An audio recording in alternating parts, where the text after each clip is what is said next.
Tonight, we bring you this week's Flight Sim news.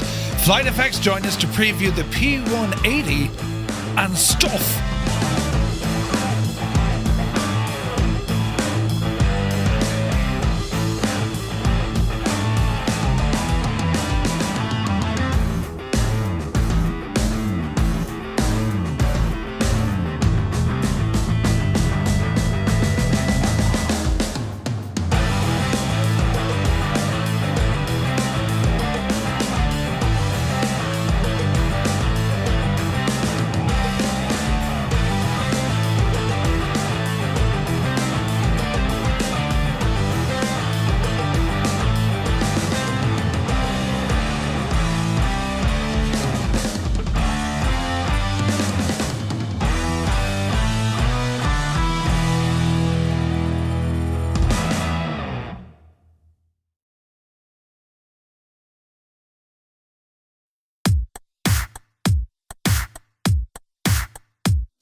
Hello?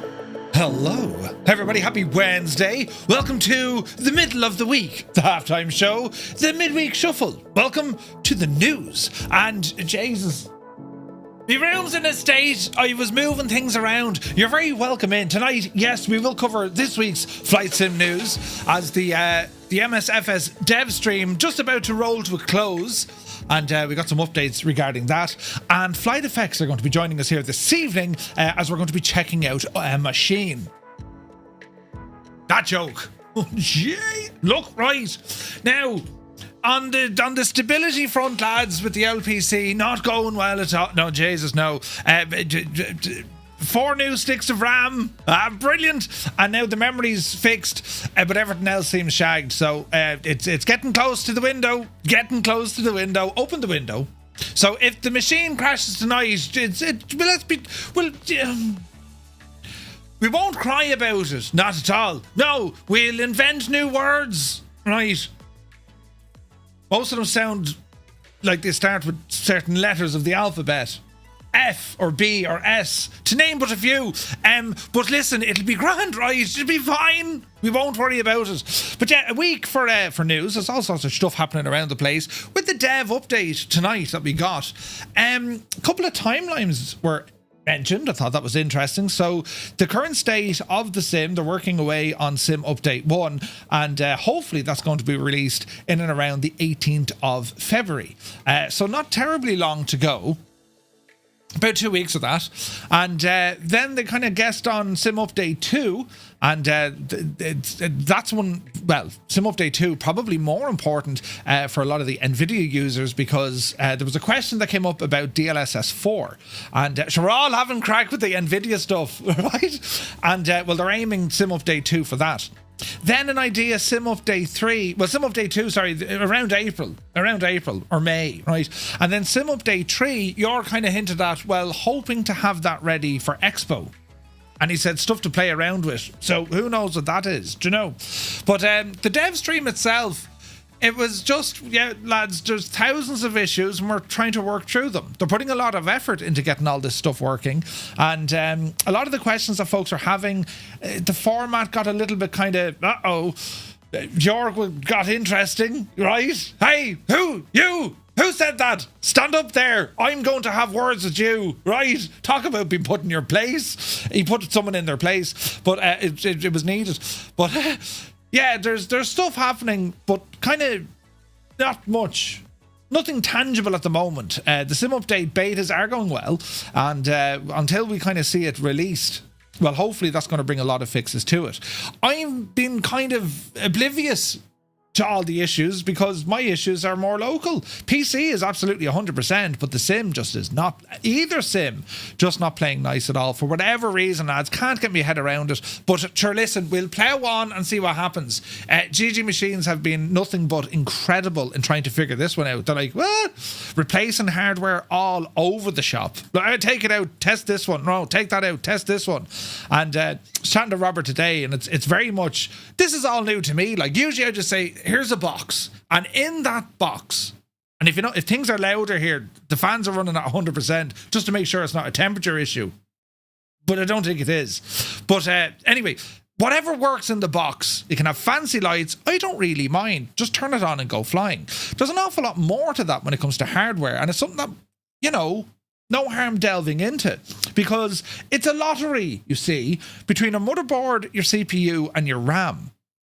Graphics cards, fairly straightforward. Plug it in. Do you have the power for it? Yeah, it's grand. And then, you know, they look after the drivers. But when it comes to the other components, the motherboard needs to work terribly well with the CPU, and the CPU, well, it needs to work terribly well with the RAM. It's not always possible. So we're learning, friends. We're learning, right? But anyway, we continue on with stuff and things.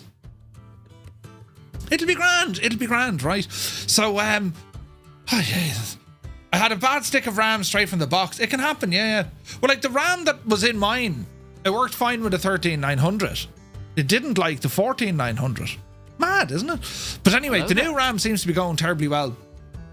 We shall see what happens, friend. We shall see what happens. Anyway, moving into the chat. Who's here on this Wednesday? A mad day of the week. Wednesdays are great, lads. We're right in the middle. You know, I mean, you can see the weekend, but the good news is Monday is miles away that way. It's great, right? So we'll plough on to the weekend to see what happens. Who come in the door here now? CP65, very good evening to you. Airlock Doc is here. Happy hump day. And Murph has lost his memory. Gibbo was laughing too hard to help find it. And Mrs. Two-Tone is one frying pan away from making streaming her full-time job. Very accurate. Vacuum is here, good to see you. Super Typhon, welcome aboard. Who else is here? Ian, good to see you. Lead Ballooner, welcome in. Eamon 1973. Hi Murph, but I'm still watching the dev stream. That's quite okay. We'll be here, don't worry. We're not running away anywhere. Well, I might. Vincey, welcome aboard. Nightsep, good evening. Little Trader is here. Wills, good to see you. Wired Lad is in the house. Shovel Shoes shuffles in. Good to see you, John. Black Eyes Gabe, we have a Black Eyes Gabe. Welcome in, Gabe. Canoe Head, hola, bonjour. Falcha, como está? Good to see you, man. Soaring AJ. AJH, man, you're looking well. 98 Vulcan is here. Anthony V, good evening. Skywalker, welcome in. Old Veteran 965. Happy hump day. Hope all is well. Mac Vision, how are you? Metz is in the house. Helric, good evening. Idle Cutoff, welcome in, man. Who else come in the door? Liptorius, how are you? The Adam Controls. Adam, you sounded like you're carrying some sort of it's in your top pocket, a bit of the man flu. Do you know, right? This is when you need to start recording your voice. When you have the man flu. Your message minders and just general sayings. Even record them to your stream deck like, hello. Right? I mean, especially in the morning time. Do you know, when you're all it's all up in your business. Your head cold. You just sound terribly nice. Well, I'm not saying that you don't usually. Where am I going with this? I'm going to press another button here, look. Get well soon. Plenty of lemsip and oranges, right? Anyway, moving on. Spitfire, RAF 100. Good to see you, man. Hope you're well. Mech Manser is here. Muse fan bursts in the door with his elbow. He says, how he is just mad jokes is. It's good to see him, Muse. I'm like total if anything on that screen does something it's not supposed to do. That's a big 10-4, good buddy. Right? I've had to turn off Hags. I've turned off friggin' DX12. Yeah! It's all happening, lads. It's all happening. Jesus. It kind of is, Muse. It's Murph's way to say that you sound a bit shite. Brilliant. Anyway, we continue on. Scorpio49 rambles in. Good evening, Murph and all, you fireflies and guests, he says. I'll be nipping in and out as Mrs. Scorpio has managed to coordinate dinner and the stream once again. You see, you can put the iPad on the table, you know. I have an iPad on my table, although the battery's running out, look. Oh, look, it works. There's my iPad, look. And you can eat your dinner with the... You mightn't like it, mind you, but modern technology, Scorpio. But anyway, Jan Morecamp, good evening. Hope you're well. Murph, was that photo taken in the Blue Oyster Bar? Which one? The Blue Oyster, do you remember that? The Forgetful Larry is here. Welcome in, Larry. You're looking well. Sean Dale, good to see you. It's like the Velocity XL, isn't it? Don't cry, just pour a Guinness. Yep. Good evening, all, says Belbro. Newsage for the win. PC build newsage tonight. Jesus. Let's hope not. But hope you're well, Belbro. We're having a burning stream. Sunjammer, welcome in. If the PC dies this evening, I foresee Murph commuting up to Gibbo's gaff 3 times a week to do a stream. Right? Well, Gibbo was in the same kind of manure business I was. You know, that Nvidia stuff. Why is that light gone sideways? That Nvidia stuff was shagged. The whole thing, lads. But anyway, we'll try and limp on. You know, we can't really turn right, but we're great at turning left. You know, that's kind of what we have to do. Petrolhead, welcome in. Energizer, did you name your PC Skoda? That PC has been flawless. Up until the point I did a BIOS update, Windows updated itself, and the Nvidia update came out as well.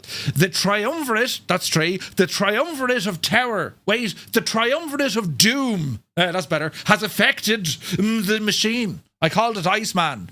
At the minute, it's just Ice M. There's no N anymore.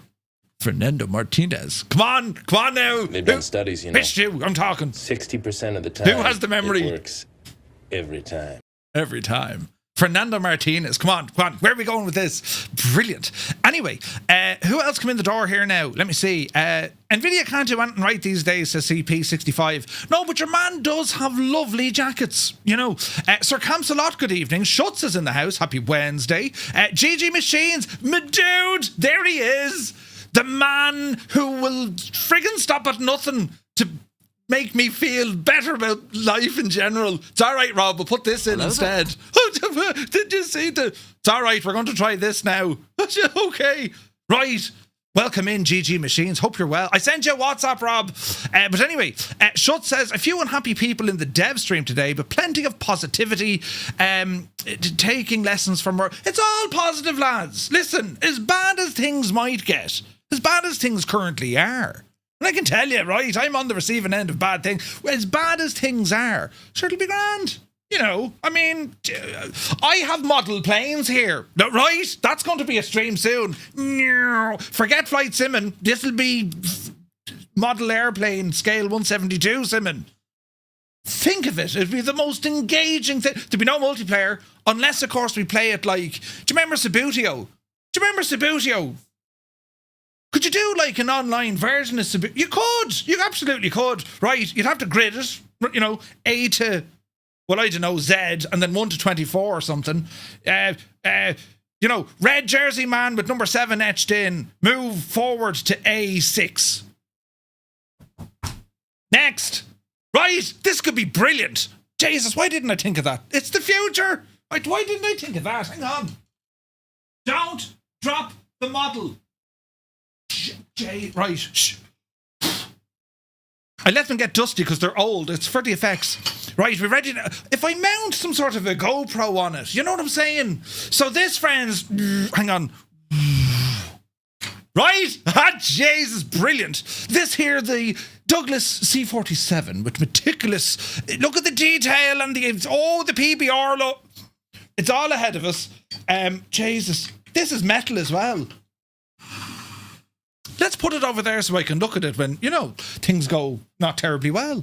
But anyway, moving on here quick. Purple Kona. I had a bad stick of RAM straight from the box. It can happen, yeah, but the RAM is fine. It just the board didn't like it. Zybok Doc. Oh, Jesus.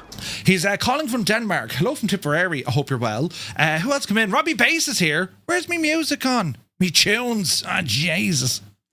Right, bit of tunage here now in the background. Ah, brilliant. Right, who else come in? The Slick One, good evening. 777 is here. There is a new Nvidia hotfix driver that isn't listed in the Nvidia app that I tried to share a link to Discord, but I got warned for some reason. Well, where did you get it from?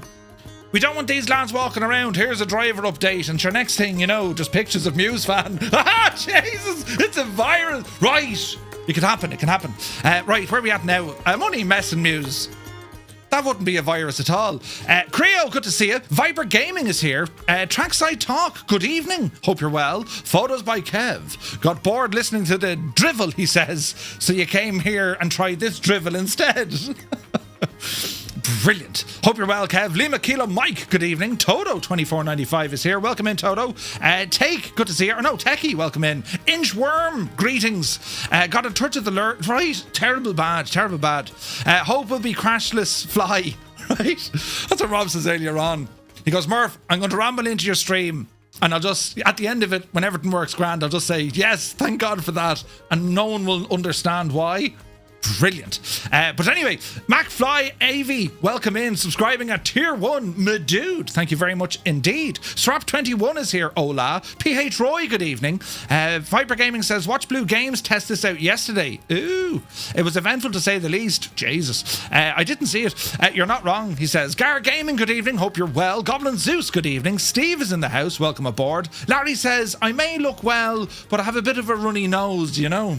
Have you a runny nose, Larry? Jesus. Flying tonight. Hello, my dude. Welcome aboard. MacFly, yeah, all three at once will do it. Right. Tombs is here. Nvidia update has caused chaos. Yes. Cats and dogs living together. Mass hysteria. But anyway, Phantom Diablo, good evening. Wish I could fly, but my dang keyboard, a Logitech G915, has for the past 2 days suddenly decided it doesn't like W or YIP keys. Okay? It refuses to work. Need a new keyboard. Did you try turning it? I'm not even going there. Phantom, a new keyboard for that man. But anyway, I've been here for 10 minutes and I can already tell I like it here. That'll change, Mac. It'll change. You'd be like, why is he so loud? Why does he talk so fast? And why is he so feckin' positive? Right? I can't tell you these things. I don't understand it. I'm an Irishman. I've loads to say and very little time to say it, you see. But everything is 100% factually correct and accurate. Just like it takes 3 minutes to do this entire introduction, right? And of course, the fact that the Irish invented everything. Absolutely everything. You'll learn more about it. But anyway, looking at getting a new laptop, thinking seriously about getting AMD, says old veteran. Ooh. Yeah, I'm hearing great things about AMD, lads.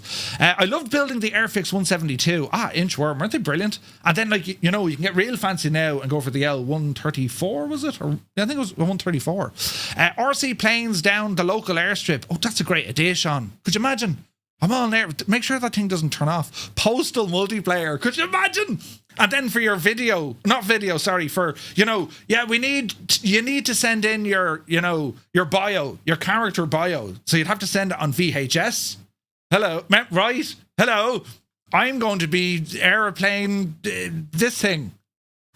And you'd have to dress up. Let's work up. This is going to be brilliant. Anyone who plays all them other board games, forget it. We're taking over. Chess, Dungeons and Dragons, Scrabble, Monopoly. You can all go, we're going to do this now. Well, not now, but, with stuff. Right. Moving on abruptly. I got directly from the Nvidia website, says 777. Ooh, okay. Hermit something, afternoon from Dorchester. Good after evening, before night from Tipperary. I hope you're well, man. Buy a decent Keytron. What's one of those? Mick Ham, good to see you. Ian says, did you try putting the keyboard in rice?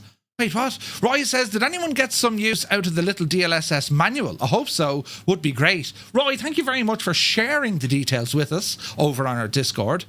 Murph glass always half full. Brilliant. Right. It's raining. We're late. We've missed our flight.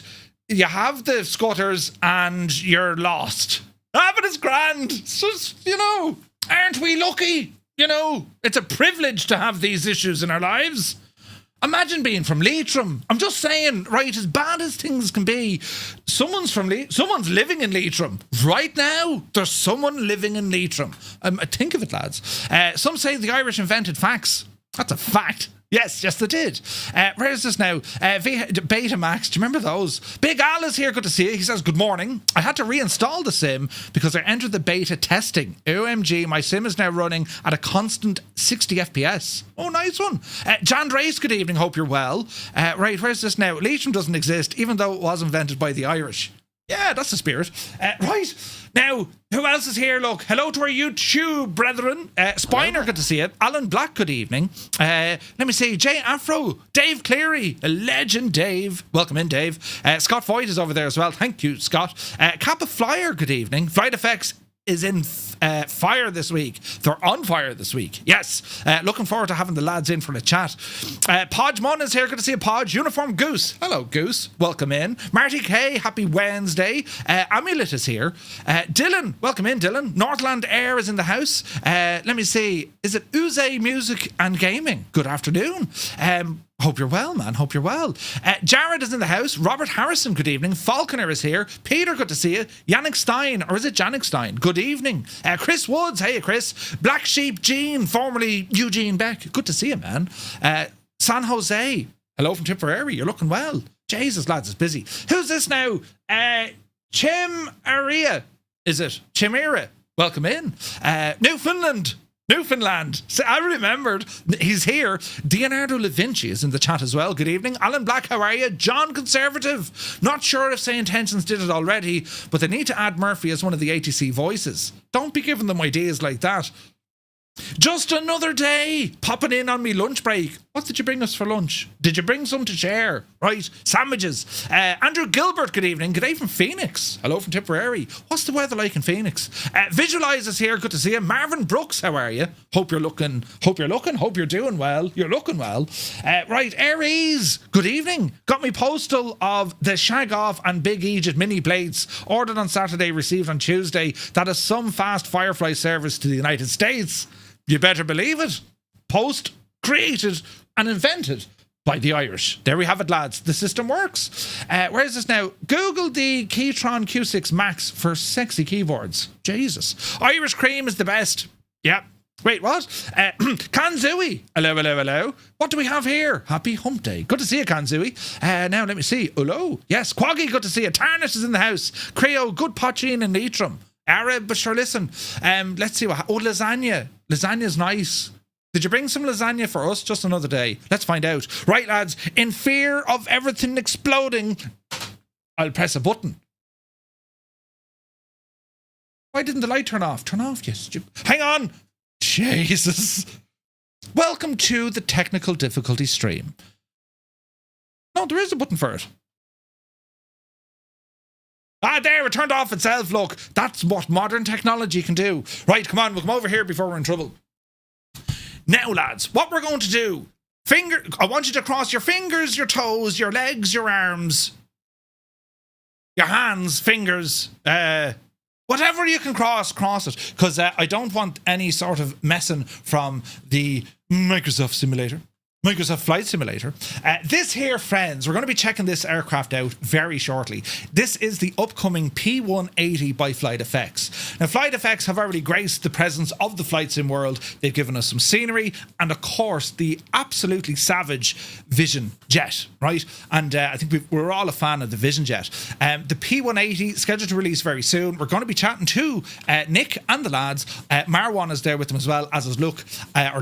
And, well, we're just going to be chatting about this project. This aircraft, Italian built. It's like the Alfa Romeo, that's what I think. And I remember seeing one of these years ago. I don't know was it real or not. I remember it from X-Plane.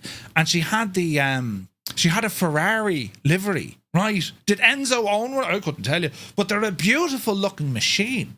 And yes, you might say, well, what's the configuration of the engine? Well, they're a pusher engine, right? But the modelling, texture work, the detailing on this, it is absolutely insane. It looks stunning. FlightFX have already done this to us before when they were showing off the Vision Jet. And I remember when Marwan working on the Honda Jet, some of the modelling is insane. Looks absolutely gorgeous. So we're going to be checking out this machine in a little few moments. And I just got a note there from Nick to say, Murph, we actually have another build for you. So we'll pause all this for the moment. We're actually going to bring down the sim and we're going to go through the news for a few moments, right? Because there's a bit of news, lads. There is a bit of news. So set your clocks. We'll be kicking off in about 35 minutes, give or take, when we're going to be showing off the aircraft, right? So while we're here, I'm just going to exit out of the sim because I need to do some jiggery-pokery in the background. But all will be well. I can assure you, friends, that all will be well in the realm. Let me see here now. Downloads. Oh, there she be now, look. There's a big fancy name in it. Now, if I just open it that way with this way, yes, and then I do one of these, and hang on now, I can give you a running commentary, but, you know, you bite and take it. Let me see now. Where did I even put the devil? FlightFX, where are you? Oh, there you are there, look. Ah, brilliant. Right, now. Oh, Jesus. I think it's that fella there I need. Yes, it is. We shall grab it and horse it. Why won't that move? Right, grab that and throw it in. Doesn't want to do that. Interesting. Is the sim still running? No, sim is off. Right, let's have a look. We're going to extract. Yes. Oh, that's going to take a moment or two. But anyway, how far can you do the running commentary before you run out of air? Oh, quite a while. Hawk update as well. Yes. We'll start off, lads. Just Flight. We got to preview this on Sunday. And their Hawk T1 version 2 has been released. And it includes Microsoft Flight Sim 2024 compatibility. We now have animated weapons. And also a ton more. Simon, ciao from Italy. Good to see you, man. So we got to fly this here. Just Flight's Hawk this was an incredible aircraft when it released, and it got, it's just class, right? The red arrows, and they've included a few more liveries as well. But version 2 isn't just a compatibility fix. They've actually added tons of new features, and they've made a load of corrections, to the flight modeling, to the EFB. They've done a lot of work with this aircraft. But anyway, we have some information about it here. The update marks an exciting step forward for the beloved Hawk, improved flight dynamics, a reworked cockpit experience, and new features, interactive features that aim to bring the aircraft to life in the sim like never before. Simmers can now enjoy a more stable and responsive flight model, deploy weapons during missions, and take advantage of the new EFB version 3, which will give you your moving map. All your Navigraph stuff is there as well. All great stuff, right? Now, let me see. You keep talking there now, Murphy, and where is this now? Stream only, yes, and yes. Now, that's going to copy over.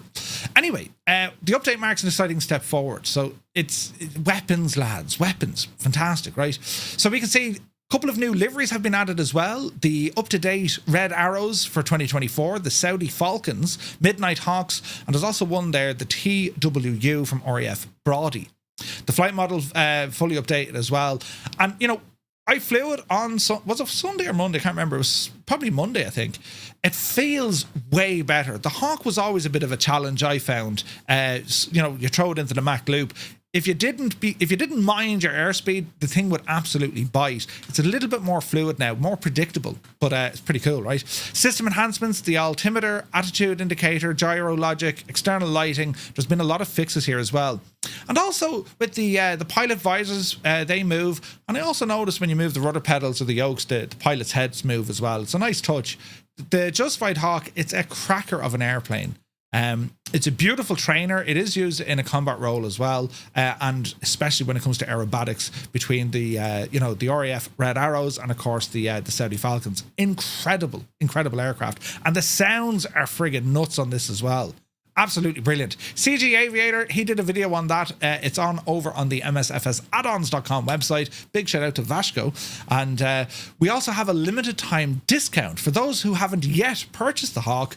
You can actually pick it up now at a 20% discount up until Tuesday, February 18th. 20% off. If you've never bought the Hawk, I highly recommend it, lads. It's a great aircraft, and Just Flight are doing some amazing things. You've seen it with the Vulcan. The Hawk is now getting similar treatment.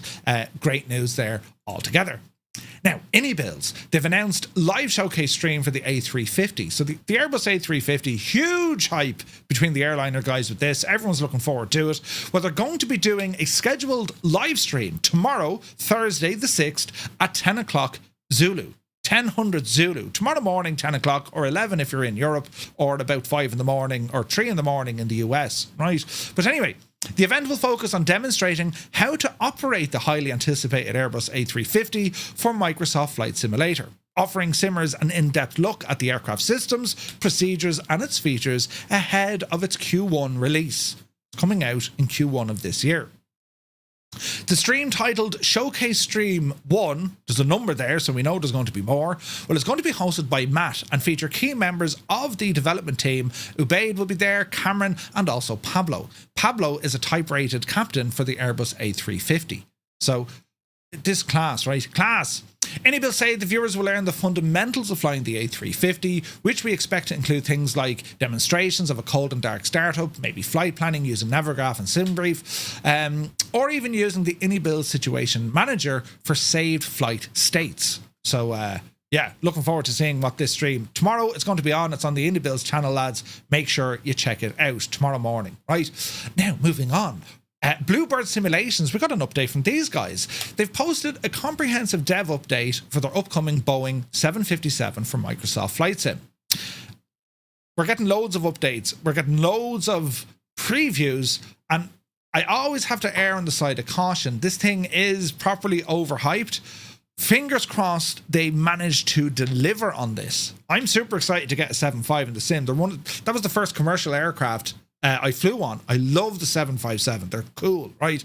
But A lot of hype. Anyway, Bluebird Simulations have released an extensive dev update for the highly anticipated Boeing 757, it offering simmers a deep dive into the aircraft progress, system realism, and a roadmap toward beta testing. The update, presented via a detailed video by project lead Shervin, highlights the team's focus on engineering accuracy, operational depth, and visual fidelity. In a 30-minute video posted on Bluebird's YouTube channel, Sharvin touches on a wide range of topics regarding the project. Right now, while a public release date remains unconfirmed, Sharvin disclosed that the project is advancing towards an early beta phase within the next few months. With over 60 beta testers, including the Bluebird internal team, set to evaluate the aircraft across 3 rigorous stages, a public release announced is expected once the team is 2 to 6 weeks out. Right, so let's try and do some additions here. They reckon they should have a public beta, I'd say by April, and they'll run that for 4 to 6 weeks. I would be very surprised if this is not getting released in time for Flight Sim Expo. I'm just saying, that's my guess. I've no way to substantiate my claims. I just reckon, lads, it's going to be roughly then, right? Roughly then. Now, did that aircraft get in where I wanted to? It did. Jesus, now I'm pressing buttons everywhere, lads. See what we're doing. Hey, Wombat is here, good to see you. Steiny is here, good to see you. Now, is my buttons working here? Yes, it is. Right, close that. And in the background, lads, I'm going to launch the sim because we all know what could happen, right? Anyway, the initial release will focus on the 757-200 variant. Don't ever get a cat, lads. Cat hair everywhere.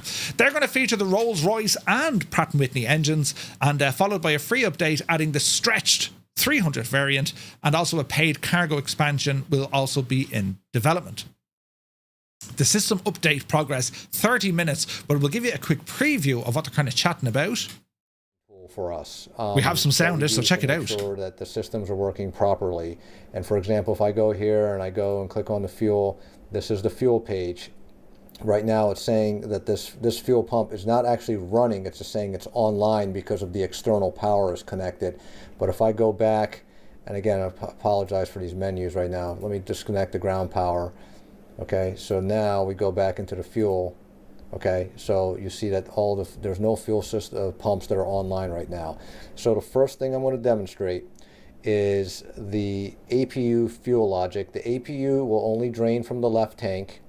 And when there is no power connected to the plane at all, we're going to first go ahead and turn on the battery here, okay? And then when we go through the APU, and I'll kind of give a summary list of the features that have been programmed to the APU. What I want to remind everybody is that we're using schematic diagrams to program these systems, okay? This goes well beyond an FCOM or maintenance manual. This really gets into the deep functioning of the various systems. That's why it's taken us so long here, guys, but it's going to be worth it, I promise. But let's start out with this. Okay, so we have the battery connected. There's no external power right now. It's not available. And I'm going to go ahead, again, looking at the fuel pumps here. There's a dedicated DC fuel pump in this situation that's going to start when we start the APU. So the APU is going to go through its little byte test. I guess it stands for built-in tests. When you see the faults and the run, these are not just lights that show up. It's going through a test here. Okay. Once that test is successful, you're going to see that the DC pump here is kicking on. All right, and the APU is going to start. Well, it's already spooling out. So listen to the sounds.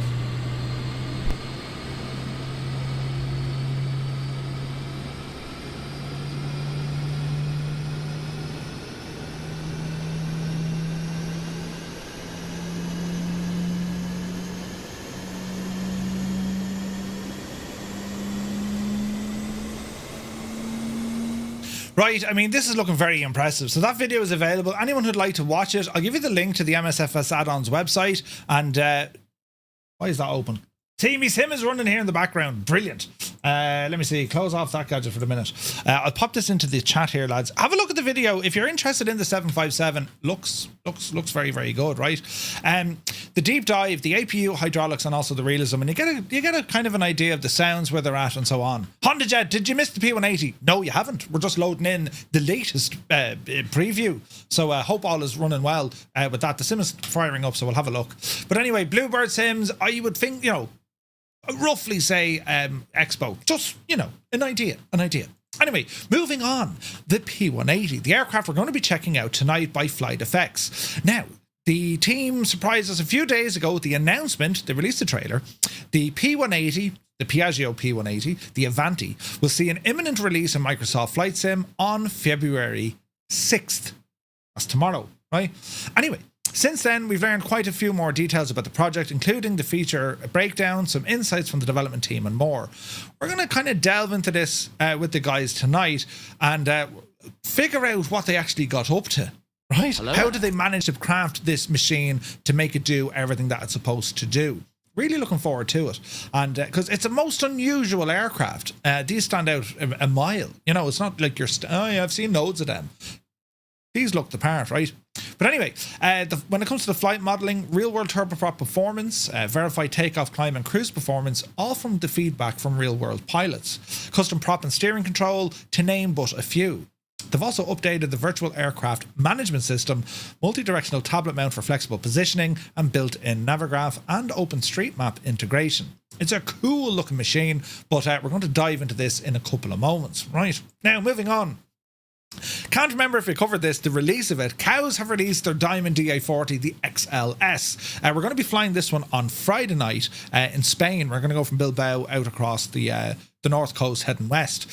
This is a beautiful aircraft. Anyone who had the previous release from Cows, their DA42, the twin engine, well, this one, single engine, mainly used for kind of training.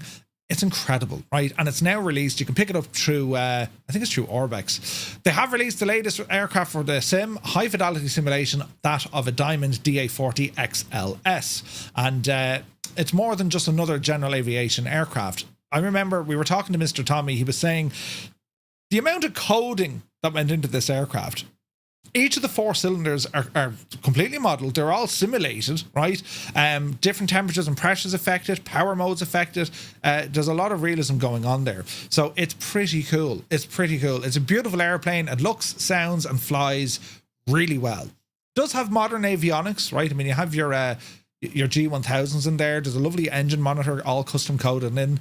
It's a beautiful airplane. So we're going to be flying this one on Friday night. If you want to have a closer look, maybe you're on the fence, do you want to buy it or not?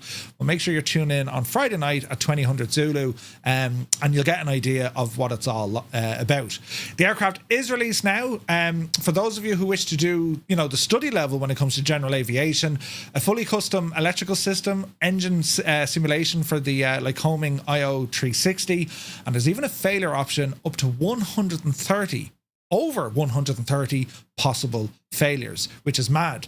You can pick up the aircraft now over on Orbx, priced in and around $25 US.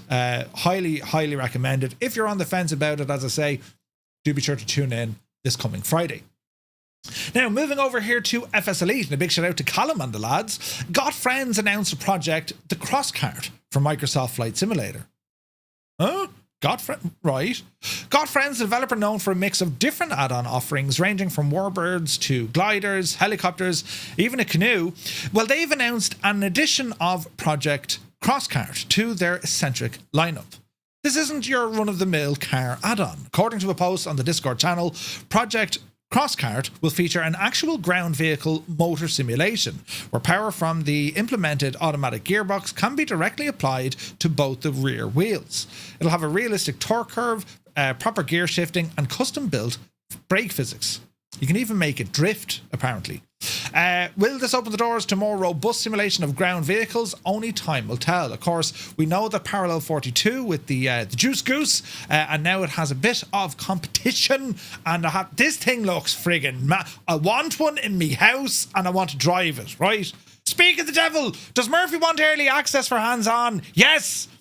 Let's check it out next week. Sold to the highest bidder.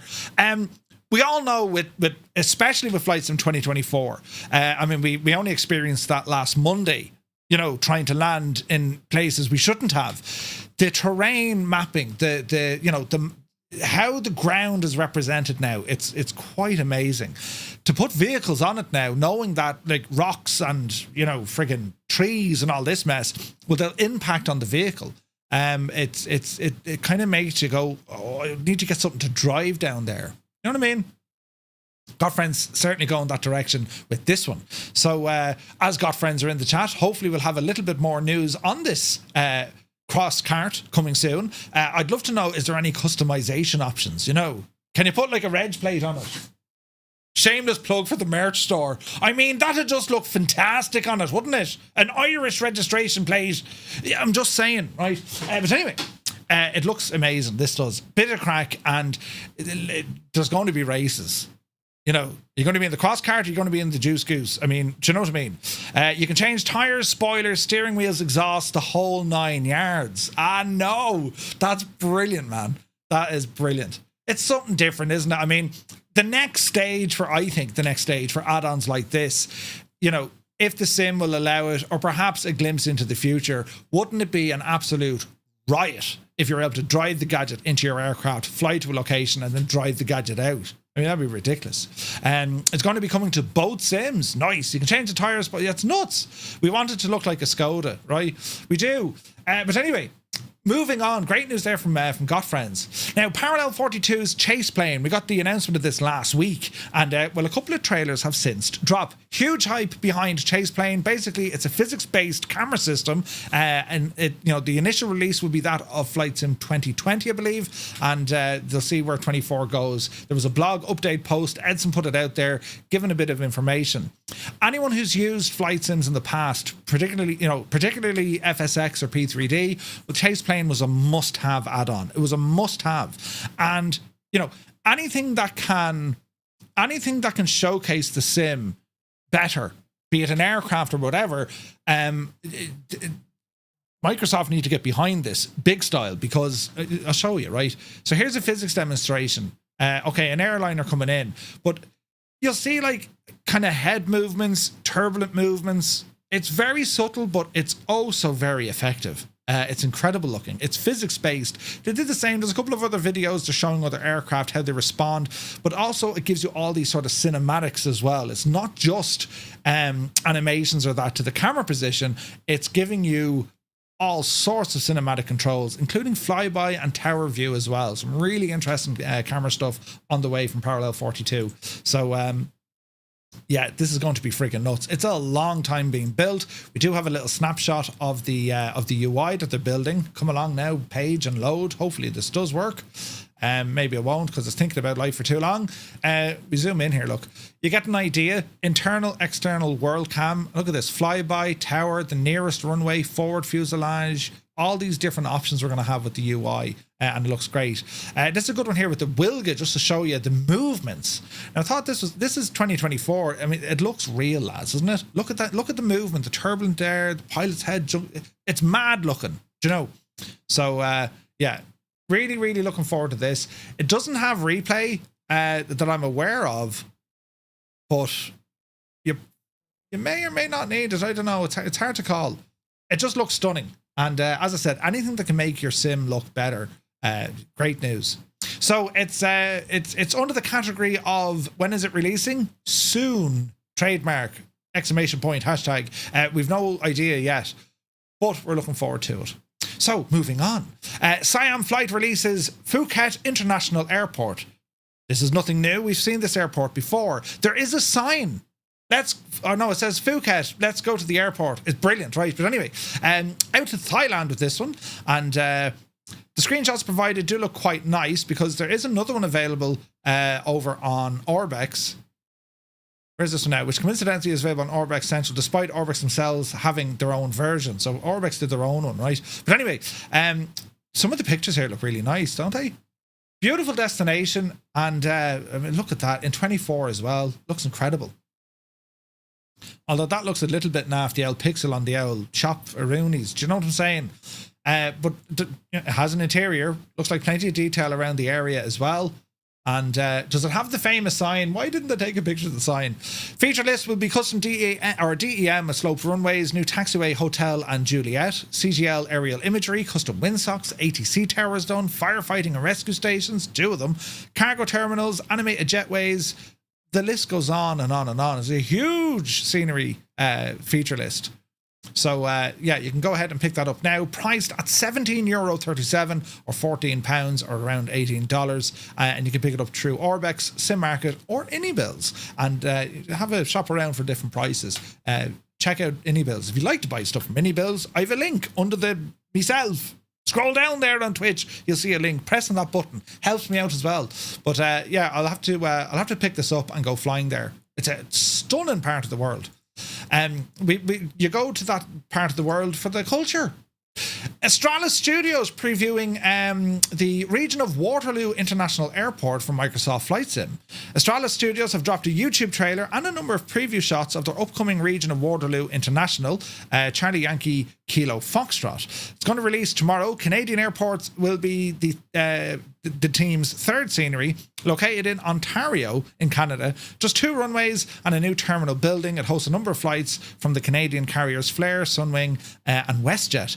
To host a number of domestic and international destinations. The region of Waterloo will be the Astralis Studios' latest release, having dropped the Boca Raton and also the Ocean Reef Club Airport. The scenery dropping in just a few days' time. Where will you be jetting off from the Sim's latest Canadian airport? Blame Canada. Canadian airport. Will ABBA have to launch it? I don't know. Actually, hang on. That looks nice. I love that. Any airport that has a mixed general aviation and airliner, it's going to win, right? It's the same when you see airports that have like a massive cargo set up there as well. Do you know what I mean? That looks really nice. Like all the cars, they're all the basic kind of sim assets, but that helps when it comes to FPS and such. It's a 2020 screenshot, and they do have a video there as well. So yeah, Canadian flyers rejoice. And do we have what was the price on the gadget? Oh, it's not out yet, so we don't have a price. Right, fair enough. Now, moving on. Lyceum releases Riga International Airport, Echo Victor Romeo Alpha. They faithfully bring in Lithuanian and Latvian airports to our desktop sims. They've added Riga International to the lineup for both 2020 and 2024. Riga International, the largest airport in the Baltic and busiest in Latvia, serving flights to over 107 destinations. Since the airport isn't far from Latvia's capital, Riga, the airport is a perfect destination for travellers looking to explore the wonderful city.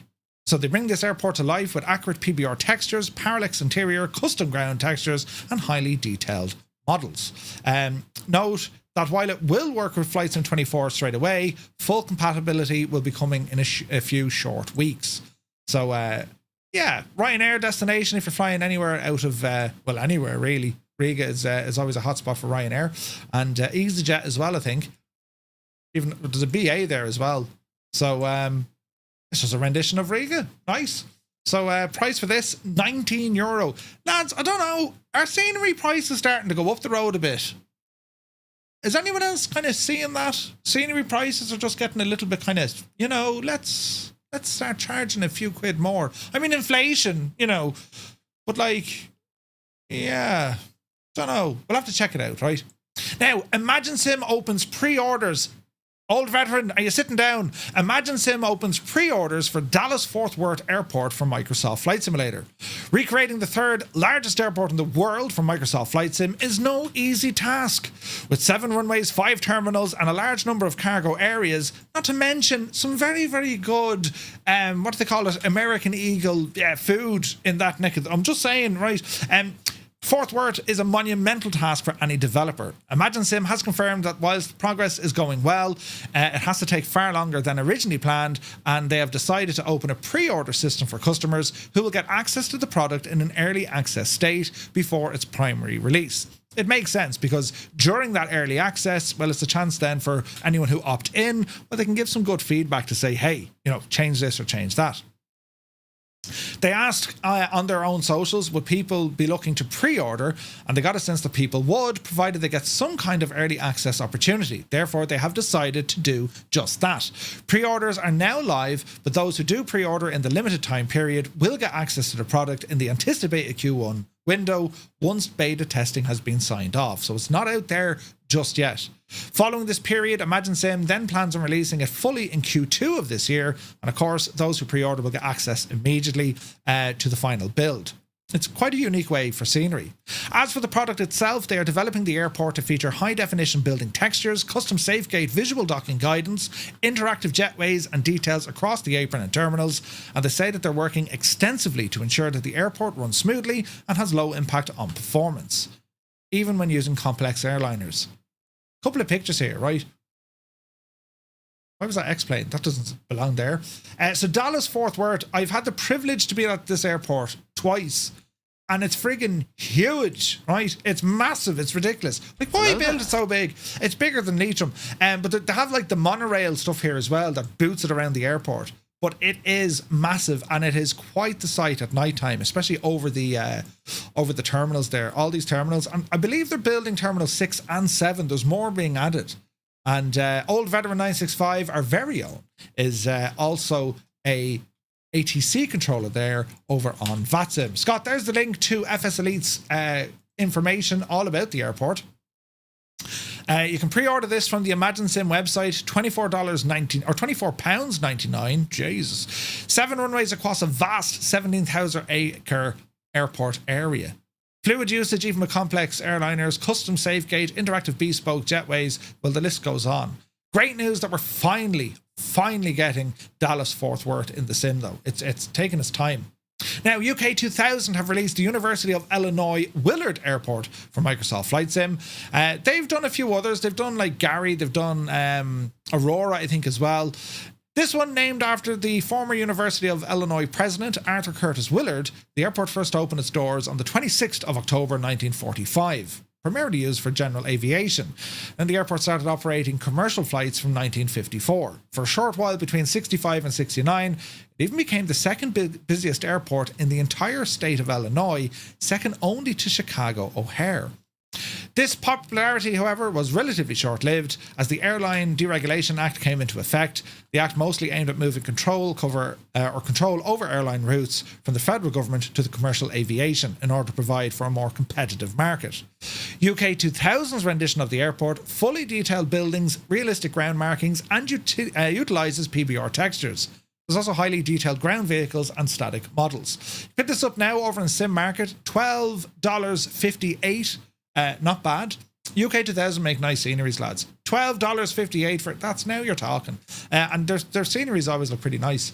So another Chicago-based airport. I'm going to be a little bit biased. I love DuPage because it gives you the mix, of course, of the airliners, the classic and general aviation as well. But this one looks really nice. It's very close in that area. I mean, the whole state of Illinois. I mean, what's the most... Here's a question, lads. What is the most densely populated state in America when it comes to airports? The number of airports per state. Which state hosts the most number of airports? Oh, there's a question for you now. Gibbo Ireland is here. Good to see you, Gibbo. Welcome in, man. Right, we're nearly there, lads. Burning Blue Designs. Well, they've released Fishburn Airfield for Flight Sim 24. We're going to have a look at this hopefully later today if there's time. If not, definitely next week. But anyway, Burning Blue, another beautiful little airport. The ICAO code is Golf Bravo 0002 for Microsoft Flight Sim 24. It's a little unlicensed airfield that can be found in the northeastern English county of Durham. And it was opened by Tony Blair back in 1995. I used to be able to do Tony Blair. He always smiled. Right, do you remember him? He was great crack.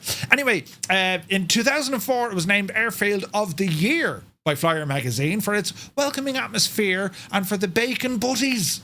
Oh, yes. Which is kind of a bacon sandwich. It's not kind of a bacon sandwich. It is the quintessential bacon sandwich. But anyway, in 2005, it was also one of the filming locations for the Bollywood movie Harry Potter, A Comedy of Terrors. Why is it when you think of that, it's like, Are you sure? Anyway, Burning Blue Design have created a faithful representation of the airfield, over 90 custom models with PBR textures. Scenery is based on a late 2024 layout. And one thing I got to say about Burning Blue, they go out and they visit all of these airports and they get tons of information, tons of detail, and then they come back and they build it. A couple of pictures here to show you. Again, if there's time this evening, we're going to be checking this one out. It's a lovely, small, quaint little airport. Got a couple of, what are they? Vampires. That looks like a de Havilland or a Dove, maybe. Interesting. And got some nice hangars there. There's people looking at the planes. And last out, please close the barrier. Ah, brilliant. It looks very nice. Nice part of the world as well. So they have now released that. And where's the price tag on that devil? Is there a price tag? $13 over on the Orbx website. That's where you can grab it. So it was a Canberra in the middle, was it? Orbx Landmarks Paris City Pack has been released for Flight Sim 2024. Orbx continues to launch updates for all its previous sceneries. This one targeted for 2024. We remember the Paris Landmarks back in 2020. Paris was always kind of lacking a little bit. The photogrammetry wasn't great. Orbx True Air team and industry veteran Tony, wait for it, Roblewski.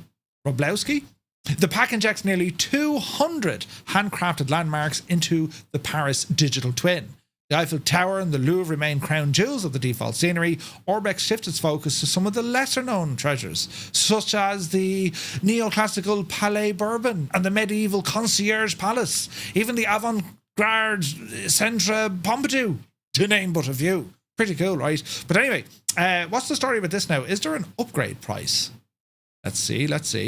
The Landmark Pack remains a compelling upgrade for virtual pilots. If you're interested in enhancing your default Paris scenery, you can buy it for $10.45.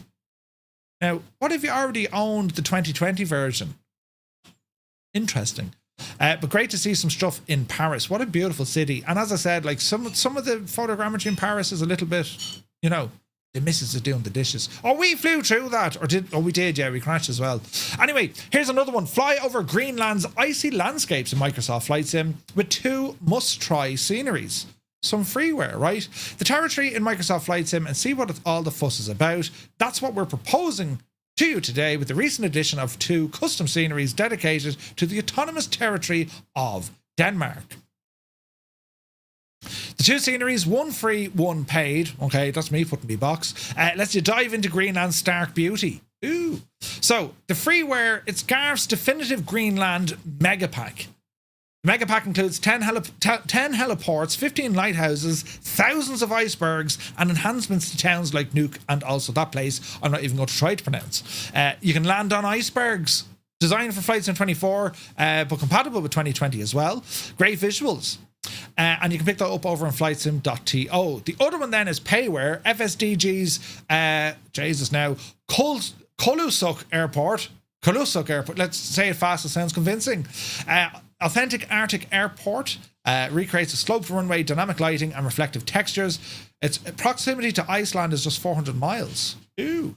Living environment, the nearby town of Kulusuk features buildings, ships, and icebergs, and it's optimized for performance. You pick up that one for around $9 over on Sim Market. So, very good stuff there from MSFS add-ons. Now, we're not going to delve into this. PH Roy did a very good tutorial, step-by-step, Nvidia DLSS 4.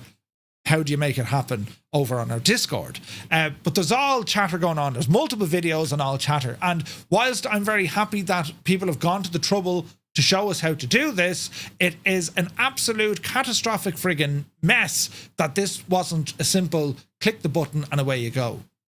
Who do you blame on this? I couldn't tell you. Microsoft weren't ready for it, even though Nvidia said it was a day 1 release. So someone didn't pick up the phone, or someone was doodling when they should have been listening, right? But anyway, there is a manual way that you can overcome the headache of trying to get your DLSS 4 up and running. The reports have been sharper, crisper textures, and also some better performance. But if you're on the fence, maybe wait. If your sim is running relatively well, if you've no real reason to update it, if you don't need to, even if you're going to squeeze maybe 5%, better friggin' frame rate, I would say wait wait until this thing is properly ready to rock. The Nvidia app, I think, is a hot pile of mess at the moment. Stay away from it. For some people, it could work fine. For me, it was an unmitigated disaster. So let's see what happens. But there are loads of step-by-step guides. Island Sim Pilot is there. And of course, we have our very own PH Roy over on our Discord.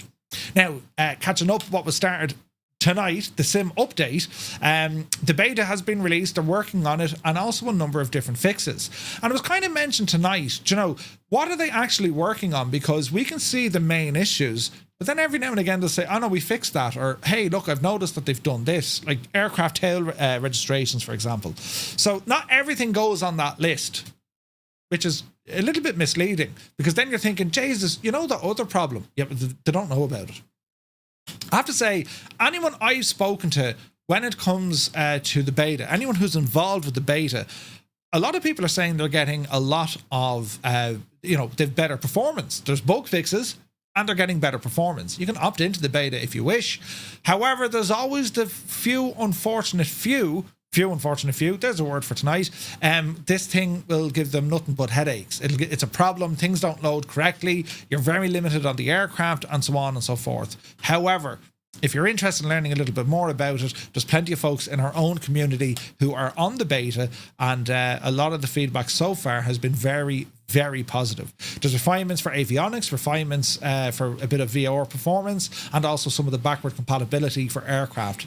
Even loading times are supposed to be a little bit better as well. So that's the current state of the nation. Our last bit of news here before we jump into the sim, and I better give the lads a heads up. Hang on, I need to press the button. Wait now, I'm in the right chat. I am at everyone 10 minute. Right, Cross the Land, an event happening this weekend.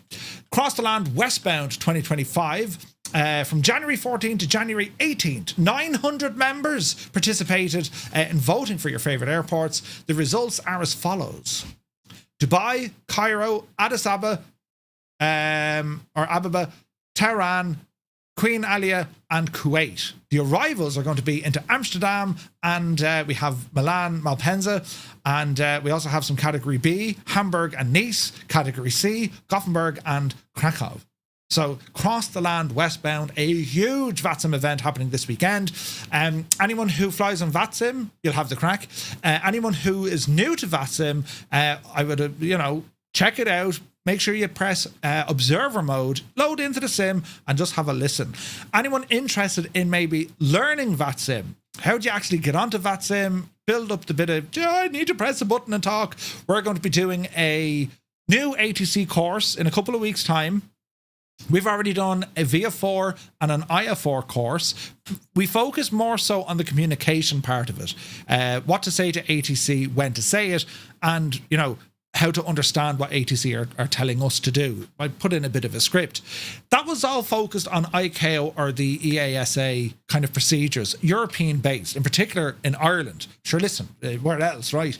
However, the new course we're going to be starting in a few weeks, it's a conversion. It's going to take everything that we've learned on the European side, and we're going to transfer that and learn the differences when flying in America under FAA regulations. The good news, there are elements of this course that will satisfy everyone, be you a brand new person to looking at Vatsim to the experienced veteran of the skies. There's going to be a little bit of something there for everyone. So keep your eyes peeled for that. Again, check it out on Discord, !Discord, and I'll let you know when we'll be doing more. But there's a lot of work going into it, as always there is, but there's also some additional options being planned here as well. So usually I wouldn't focus on, this is how you do a back course, this is how you do a hold. Usually I don't focus on that stuff. I focus primarily on, what did he say? How did he say? What do I need to do?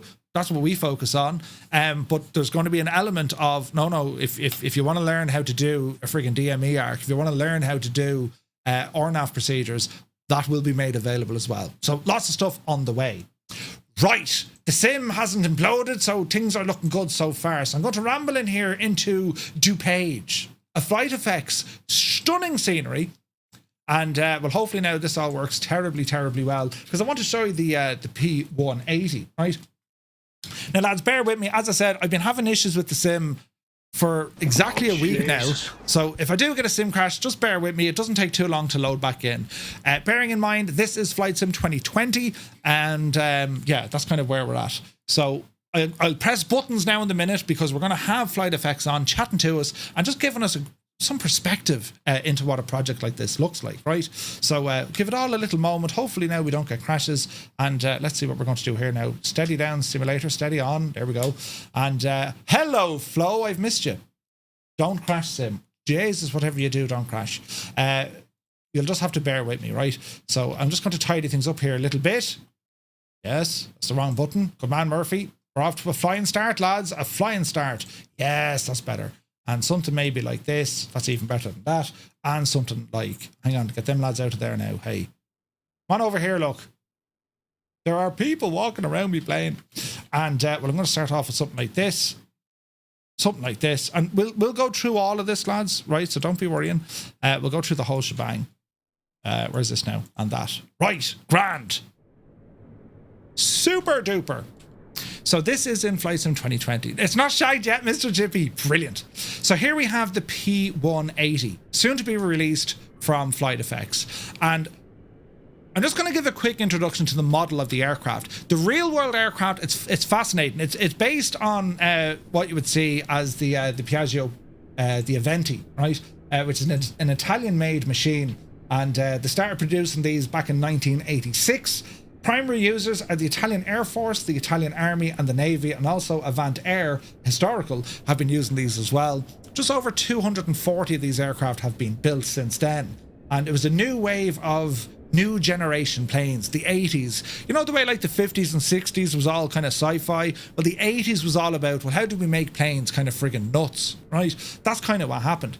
But the aircraft we're looking at here, FlightFX, from the very get-go, there's features on this I haven't seen before, and I want to show you what I mean by that.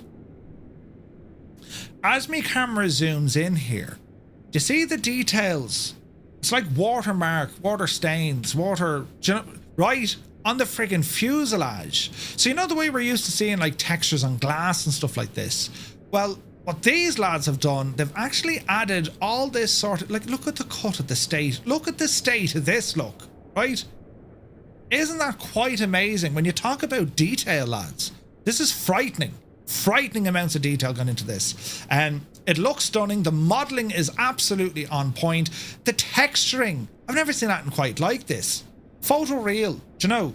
Even on the flaps here, you can. It's incredible, absolutely incredible. And a number of different liveries and dynamic tail registration. I mean, look at this. Look. Beautiful, absolutely beautiful.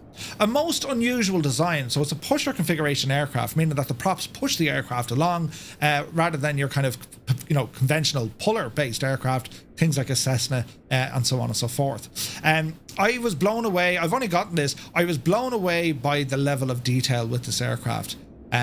Inside and out, lads. It's meticulously done.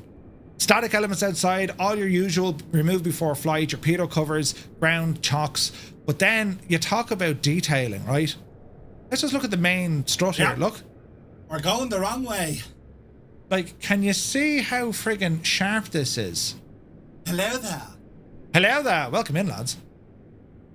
The detailing here, and look at the reflections here as well, look. Isn't it beautiful? Absolutely beautiful. Yeah, the engines are the wrong way. So we'll dive into all this now a little bit better, but I just wanted to give you kind of a quick preview. And we can move into the interior here as well. A couple of different interior options, look. Look at the absolute state of it here. Isn't it only gorgeous, lads? Right? It's stunning. Absolutely stunning. And we've lots of options there for different configurations. And, you know, do you know what I'm saying? Isn't that class, isn't it? I mean, it's a nice place to be kind of sitting down and enjoying life for a while, isn't it? Right out the 80s, isn't it gorgeous? Absolutely gorgeous. So what we're going to do, well, I want to bring the lads from FlightFX in to have an old chat with, because I'm like a goat looking at thunder, right? Oh yes, it's very nice, it's very pretty, but I want to learn about this project. FlightFX, we know they've been busy. They've had the Vision Jet. Marwan had the Honda Jet. I mean, there's been some really nice stuff out there already. but we need to see more. So bear with me as I press some buttons. And right now, let me see.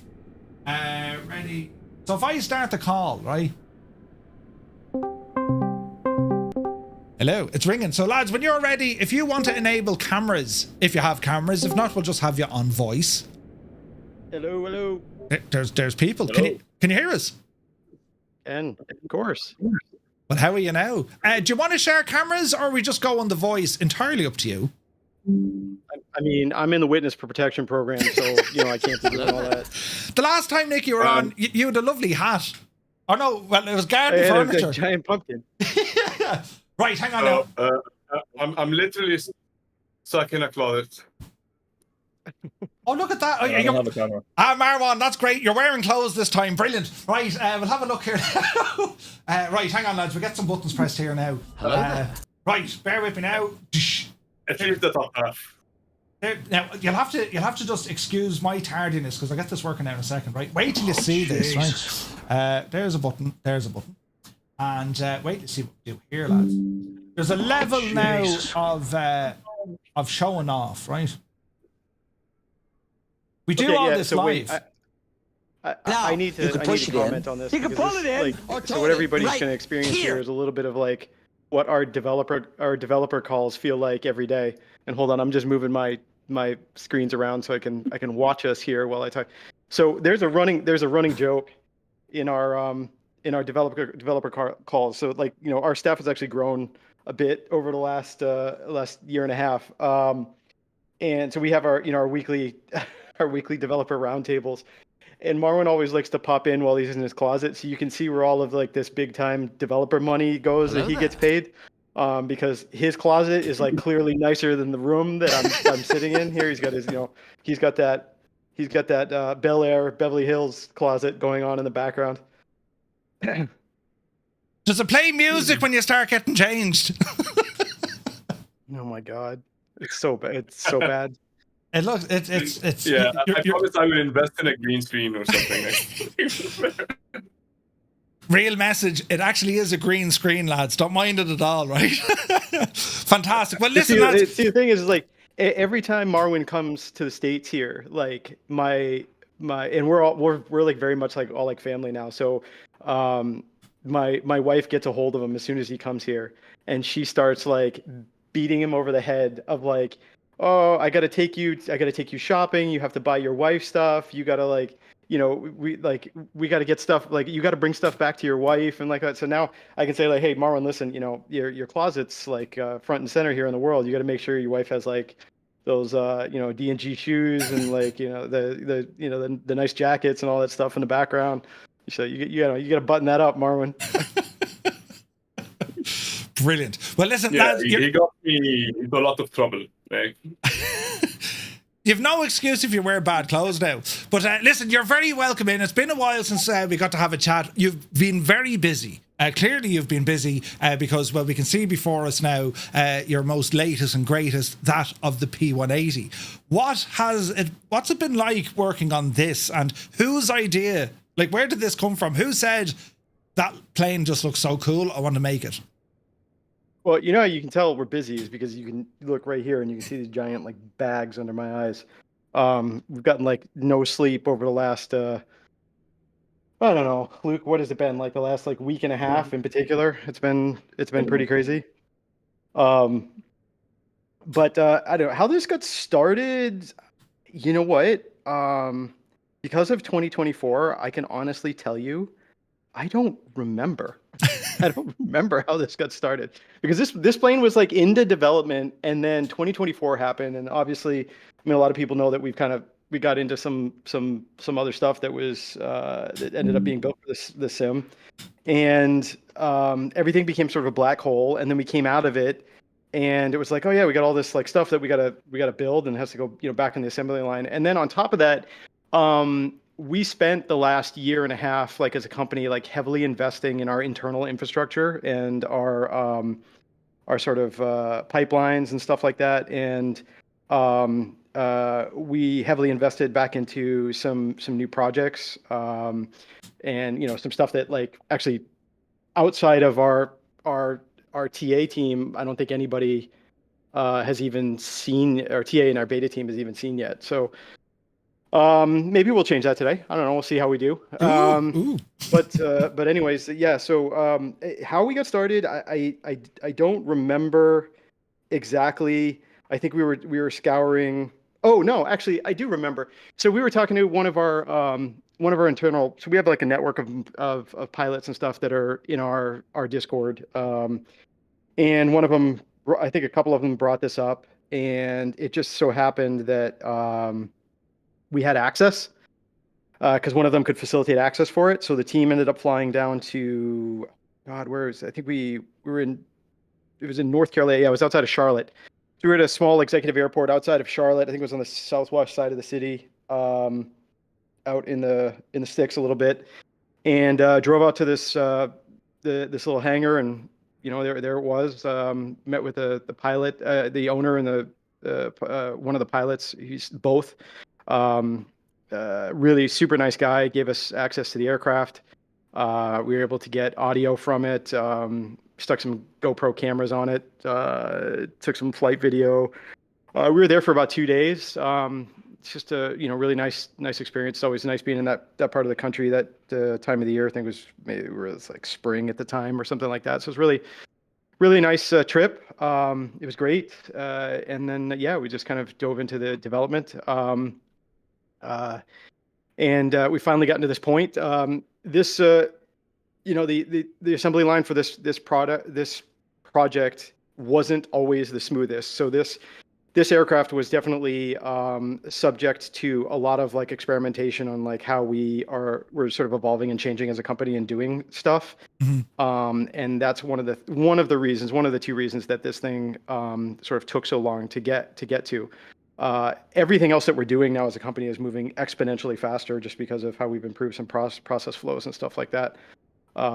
So I think in the end, as painful as this little box is of a project to get out, and of course, it's not easy being a turboprop. They have a tendency to be a bit finicky in the sim as well, which I'm sure we'll talk about later. It's nice to kind of like literally my hand feels like it's on the bed sheet about to just kind of pull it off and like put it to bed, right? So right now at the moment, I'm just knee deep in what's turning into now a 70+ page manual for the aircraft that I'm trying to get done by today. So yeah, so I mean, it's good. It's been a fun journey. And I feel comfortable admitting to everybody. I don't know how Luke feels. I'll give him a chance here in a second, but I definitely feel comfortable saying to everybody that when this project started, I was like, I mean, this is really cool. Middle to the project, I was like, I hate this godforsaken project. Not the airplane, the project. I hate this project. It had a lot of twists and turns. And about, I would say a month and a half ago, I was like, damn, this thing looks good now. And it really just kind of, it made, we had a sort of this inside joke that this plane was like the bastard child of a broken process for us internally. So, this plane has caused a lot of evolution in our company, a lot of evolution in how we attack things and how we do things. And now hopefully everybody gets to enjoy it. I love that because, I mean, a project that really challenges At the time of the inception, it was a question of what is the coolest plane that we can make now? And this continuously was bombarded by the community. So I guess it fits that. Oh, by the way, another side note for here, everybody, is that now you get to hear another one of the things that we have in our dev calls, the massive delay that Marwan exists on in his Egyptian internet. What we'll do, Marwan, hold up a sign when it's ready to talk, right? But no, I was just saying, right, before I was rudely interrupted, I'm only joking, a challenge like this, it's great now because, I mean, you got over the hurdle, you got over the challenge, and it's now enabled you to move probably at a pace you didn't think would have happened quite this early, right? Was there any red flags with this? Was there like pure stopper moments, holding your head in your hands thinking, why have we done this? Or, was it kind of exciting to see these challenges and everyone having to work together? Like Luke is here as well. We don't have him on the camera, but for everyone to be involved, like, Was it a real case? Was it a success to kind of work on these challenges, or was it just like, we have to do this now? Well, here, Luke, you want to talk a little bit about your dev side, about what you loved and hated here? Oh, what I loved about making this? Well, listen, this aircraft, it's been very difficult to make because it has two sets of wings. It has wings at the front and at the back, which, as you can imagine, the sim doesn't support, at least in 2020. So basically what we had to do is we had to make up the flight model for this in the sim. But we had to make it up in a way so it still behaves like the real aircraft. Right, so there's a lot of maths and physics involved, but also we had to go even further and we had to develop the whole prop beta simulation for this aircraft to make it perform as it does in real life. So it was very difficult. It was a long process. There was a lot of back and forth testing. I think the flight model took a good 6 months to really dial in and get it right, because every time I had a version of it, it was always something that I wasn't happy with. But I think since we went the route of creating our own prop beta for this simulation, and we got a torque simulation, we got a prop RPM simulation in that as well, we had a little bit more freedom to make it what it's supposed to be. But yeah, the whole thing was very difficult in the sim just because of how it's designed, how it performs, how it climbs, takeoff, center of gravity, two sets of wings. The front one actually gives you about 20% of lift, and the back one gives you 80%. So this actually does generate a good amount of lift. Wow. So there was a lot of technical finicky like this to get this done. Yeah, and I'll also say, like, playing off of that too, that I was watching some of the comments on we were on, well, we weren't, but the plane was on with Blue yesterday, and he was messing around with it. I think there's a lot of people, we've been around for a little bit now, but I think the cadence and types of projects, there's a lot of people who probably now and here in the immediate future coming up are going to be kind of looking at FlightFX for the first time. And, as a catch-all statement for a lot of people who are just about to get hands-on with us here in a little bit, our ethos here, our code that we sort of live by is, and I'm speaking to some of the comments that I saw like yesterday of like people like they saw this was $24.99. They're like, oh, whatever, so on and so forth. They don't think that there's sort of much here. Like the code for us here is that we've always approached this as like, we believe that at an acceptable price point, and we have data to back this up, that you can provide a quality product. This is not a visual product. This is not a dev-only product. This is a good blend of both. That you can get a quality product and you can make it at a price point where everybody can feel comfortable like purchasing it and not feel like they can't purchase something else in their shopping cart at the same time. Mm-hmm. And this is an aircraft that you could buy and go buy a scenery that you want to play around with at the same time and not feel like you're not going to be able to make lunch or whatever tomorrow. So yes, could we make our stuff more expensive? We could. We've had some internal discussions sometimes about doing that, and we've been really, really resistant to doing that because we do want to be good stewards of the community. We do want to be good stewards of flight simming overall. I think almost everybody on the team, everybody on our team definitely will echo those statements. But you also balance it with being profitable as a company. And so far our approach, it seems, in the way we treat customers in this aspect is it seems to be working well for us because we have a loyal base of followers. But yeah, that is our primary goal is that we want you to get the unexpected. So you may come into it being like, oh, I'm just spending $25, like whatever this whatever, and then you kind of open the thing and you really get sort of blown away about the depth and time and love that it's been put into this. And I know, and we'll talk more about this. Obviously, like we have our own families and stuff that are changing. We spent a lot of time away from them, especially with 24 coming out, and there's been a lot of long nights, a lot of like anger, a lot of frustration, a lot of debate back and forth, a lot of heated battles inside about what makes it, what doesn't, and stuff like that. But at the end of the day, like we want to put out something that everybody else is really, really proud of, and that everybody feels like is sort of moving everybody in the right direction. Mm-hmm. It's awesome. Like a question I have, and aimed, I suppose, at Marwan as well. Like, when you have a project like this, how difficult is it to draw a line in the sand and say, okay, we're not going to go beyond that? You know, Nick, you mentioned about getting the balance just right. There's enough there from the visual fidelity and there's enough there from the systems. But how difficult is it to draw that line? Because with any project, I'm sure you're going to fall in love with it, and it's got to be hard to kind of pull back from it. Like, it's got to be a challenge. Yeah. Well, I mean, I can give a partial answer to that. Maybe, you know, Luke and Marwan can have some feedback on it too. I think a lot of it depends on the initial approach, right? So with this particular aircraft, we started developing it in a certain way from the very beginning. And then with some of the interruptions it had, especially around like the Proline 21, you're sort of locked into a certain development path, right? Your company can evolve in front of that, but your development cycles have to catch up. Mm-hmm. So what we're building now is not necessarily similar to the same methodologies that went to this, right? Because this aircraft is really, for us, is like, what, Luke, about a year and a half old, I think, from its original like starting position. And now our development cycles are much quicker than this. They're exponentially quicker than this. So, and I'm just loving as I'm talking, you're going to cruise around and find something that's broken. Listen, but anyways, I break things. Yeah, no, for sure. But so yeah, it's a lot of it has to do with how the development cycle starts, because you sort of kind of you get locked into things like whether or not, you know, you're using a certain avionics package, whether or not that avionics package has been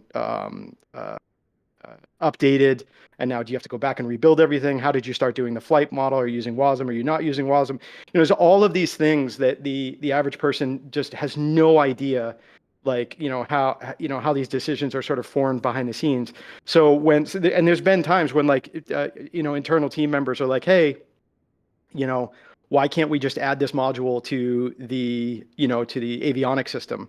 It seems such a small, simple thing. It is, but however, we could put it in, but then when it gets updated, it's just gonna, it's gonna disappear. You have to sort of rethink the way that you do it. So there are big things in these development cycles that are very easy to do, and then there are very what seemingly simple things that become very sort of complicated. They become rabbit holes.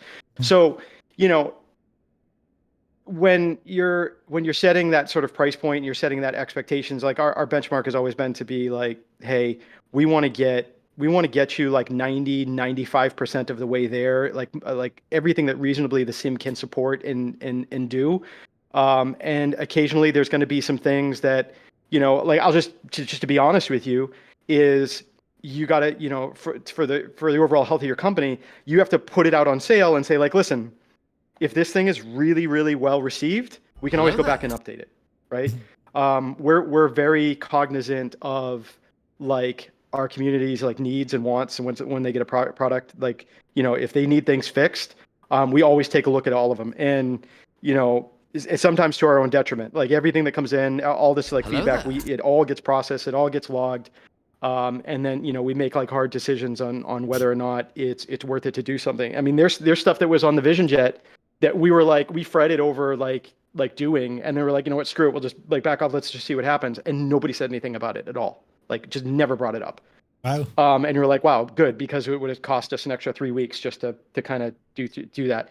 So that's a lot of stuff that like kind of goes on behind the scenes, but I don't think a lot of people like sort of understand, because at the end of the day, we can cater to a very small minority that really, really, really wants to do something. But if it's at the detriment of getting the product out, then it really, really hurts it, and it sort of makes it harder to catch back up to that fulfillment portion. Marwan, now it's your turn. Yeah, Marwan or Luke, if you guys. Yeah. Usually we're the part that is dragging and screaming, and that we want to do stuff, and then we get the breaks. No, but on a serious note, like usually we are users before being developers, and usually when we work on a project, we kind of, hey, I wish this aircraft could do that, and guess what? We have the power to make it do whatever we wish to have it done, and like usually the limit of or the line where it's drawn is just the time and the percentage of people that will be actually noticing this, because we get caught up on a lot of details for 2-3 days that only Luke, for example, will know that it's there and no one else will know. So yeah, it's a matter of exposure for a specific feature, I would say. Sweet. And just jumping to Luke then as well. I mean, putting this thing together, you know, what you liked and what you didn't like, and it being a challenge for you as well, right? I mean, there's got to be a ton of stuff you've learned from this now to be looking at other projects, right? Oh yeah. Oh, this is my first turboprop, so you know, I didn't even know how they worked before I started this project. So it's been a lot of research, a lot of learning. I also found out all about, you know, issues in the sim with turboprops and how to go around them and what to do.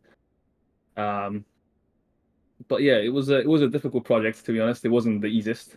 There's a lot more systems in here than in the Vision Jet, even though it doesn't seem like there is. There's a lot more things going on because of it turboprop, right? It's a little bit more complex.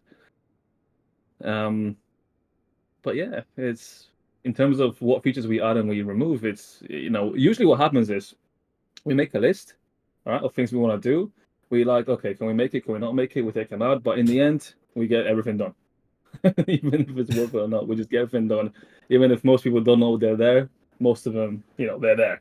Mm-hmm. And only, like Marwan said, only we'll know they're there, and we're just hoping somebody's going to notice one day.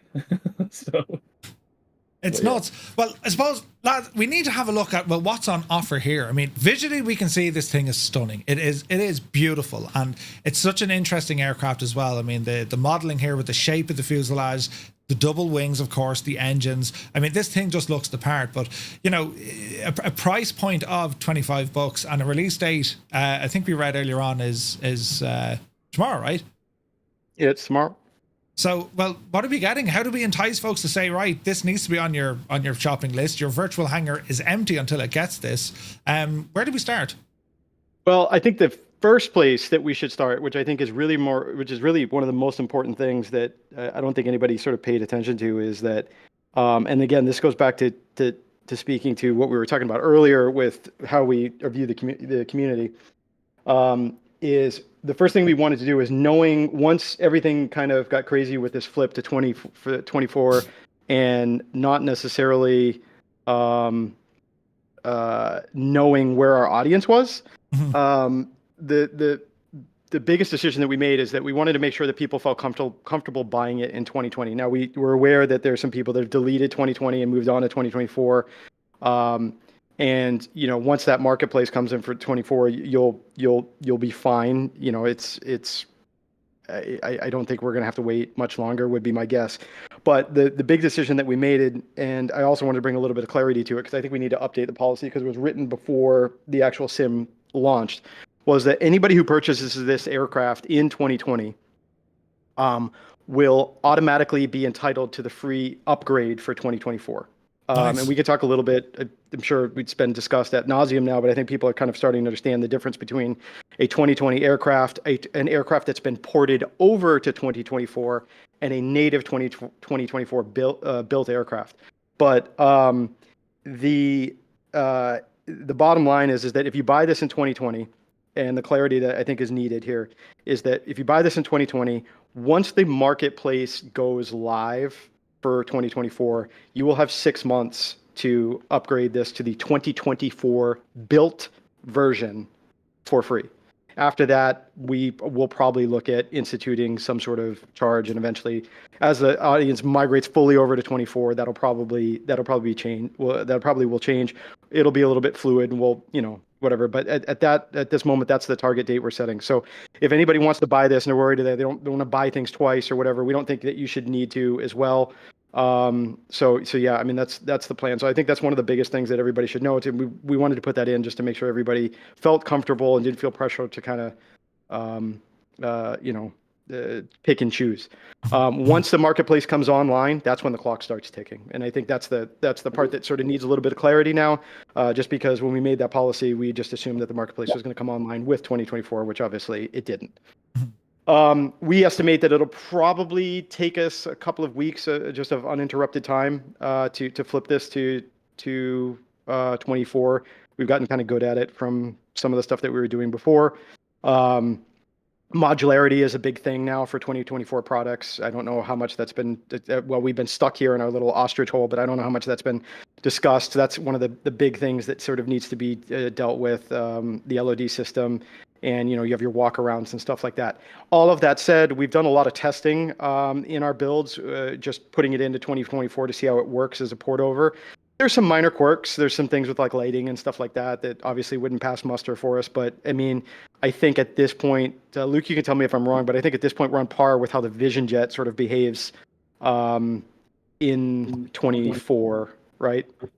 He's not wrong. Yeah, more or Yeah. less. There's a couple of lighting issues, but other than that, it should be good to go from what I know. Yeah.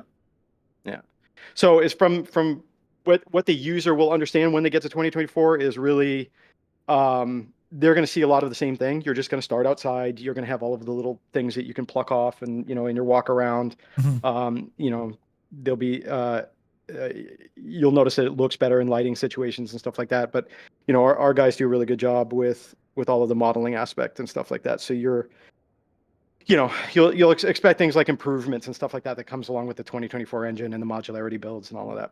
Now just aside from that, just on that, Nick, and it could be a bold question, but like, let's say, tomorrow I buy this aircraft knowing that it's a 2020 aircraft, yeah?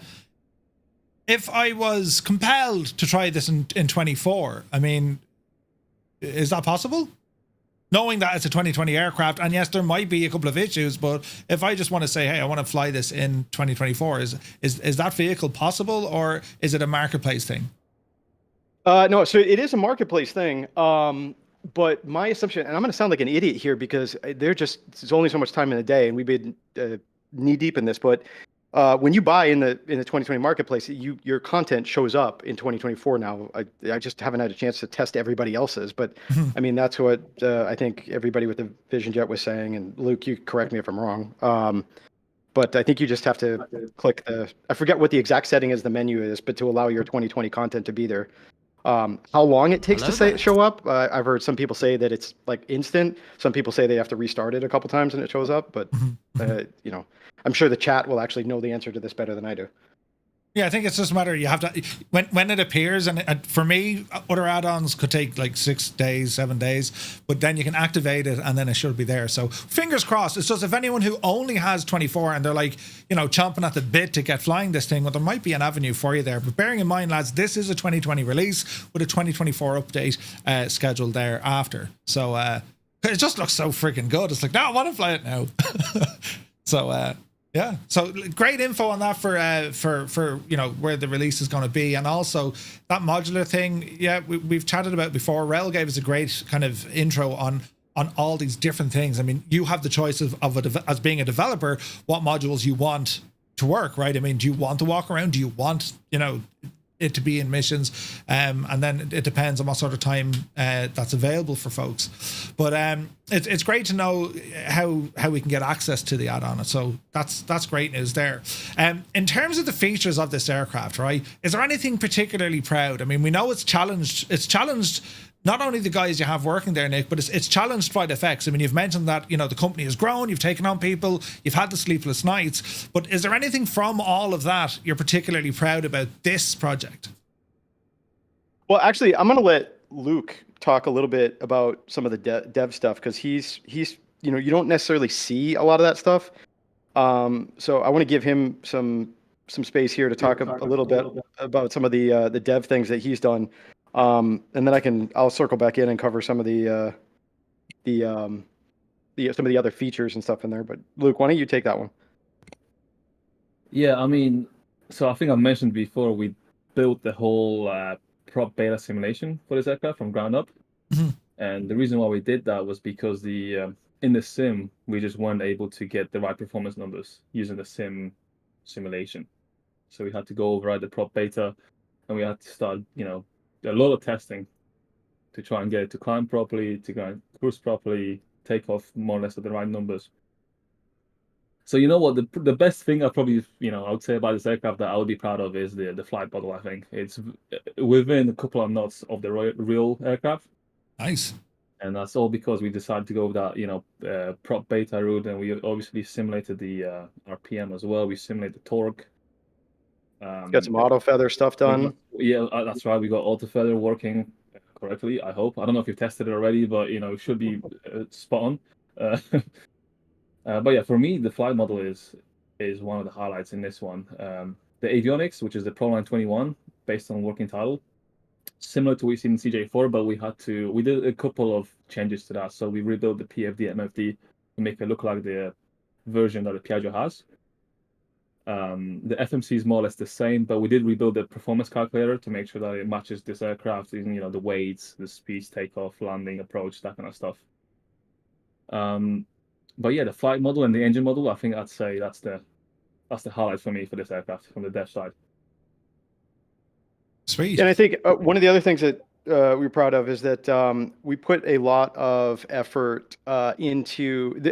It's a complicated aircraft, but we also try to put a lot of effort into being cognizant of that. There is, we know the flight simming community, right? So there's a lot of people that just get into an airplane and they just think you could just fly it. When normally you have to kind of go through training and stuff like to do this, and spend a lot of time getting familiarized with an aircraft.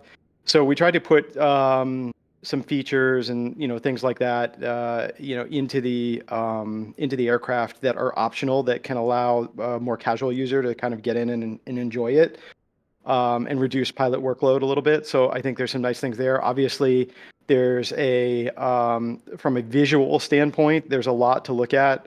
We put some fun features in the cabin to kind of play with and sort of give a little bit more of an element of realism. But overall, I think the airplane's in a really great state. I think there's a lot that's in here. There's something for everybody. It's definitely quirky and unique. And it's going to be a lot of fun for a lot of people to explore.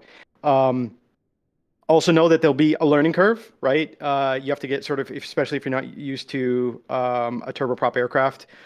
Primarily on the ground, there's a lot of funkiness, but like I said, we tried to put some features in to help, some optional features in to help a user overcome those. There's all sorts of fun things in here to play with. It's fantastic. Look, the modeling is outstanding. Texture work, the visuals, it's absolutely class. Now, it's we look at the Proline system. And also the cockpit. This is more, as you say, it's more than just a visual kind of product, right? So yeah, it's I can't wait to fly this thing, start it up. Hopefully it doesn't break. And you have added some stuff in there, especially a NOTAM, right? Yeah. So the funny thing about that little NOTAM thing, that's actually something that we thought of a couple of days ago. And this is going to be one of those moments where it's everybody, you never want to say the quiet part out loud. And because for fear of looking stupid. So I can just tell you that these 3 points here on the notes come from the devs who work with the airplane all the time, and always when we're testing stuff, we forget one of these things. Right? When we're trying, why is this broken? What's going on? Where's my airplane going? And you're like, oh yeah, it's because I didn't do this. So we kind of thought it would be a little funny and this is a removable note. You can take it off, but it's just as a reminder of these are 3 things in this aircraft that can get away from you if you don't pay attention to them. And have fun with the learning experience. Sweet. You mentioned there, getting to see this aircraft, you head out there, you do your couple of days, you get the data that you need to get. And you look at it's for me, I think, devs getting access to the real world aircraft, that's got to be a challenge as well, trying to make sure that you can, the data that you captured can be replicated in the sim. How important is it for FlightFX to try and get in front of the airplane that you're working on? Is it a must, or just it's a nice to have?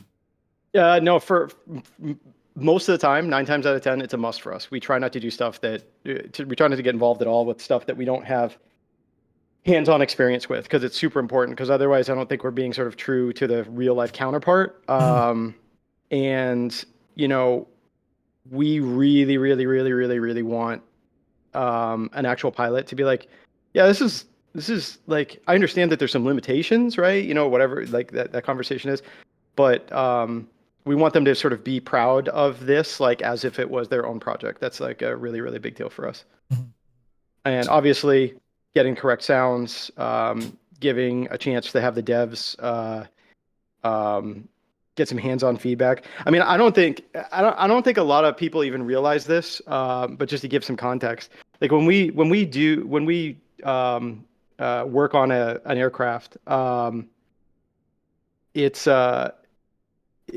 we'll typically spend like something like $10,000 just going out to survey, like sending the team out to survey for like 2 days. Wow. Travel, hotel, food, all of that kind of stuff. So, there's expense that comes behind these things. It's something that we take very, very seriously. It's an eye opener. It absolutely is an eye opener. Right, look, let's not break it. Let's look at some of the features here, because this is something new, right? I mean, this full EFB system. I mean, this is we got some stuff going on here. It's linked to Navigraph. You also have I think it's your kind of Street View maps, and then we have our settings here as well.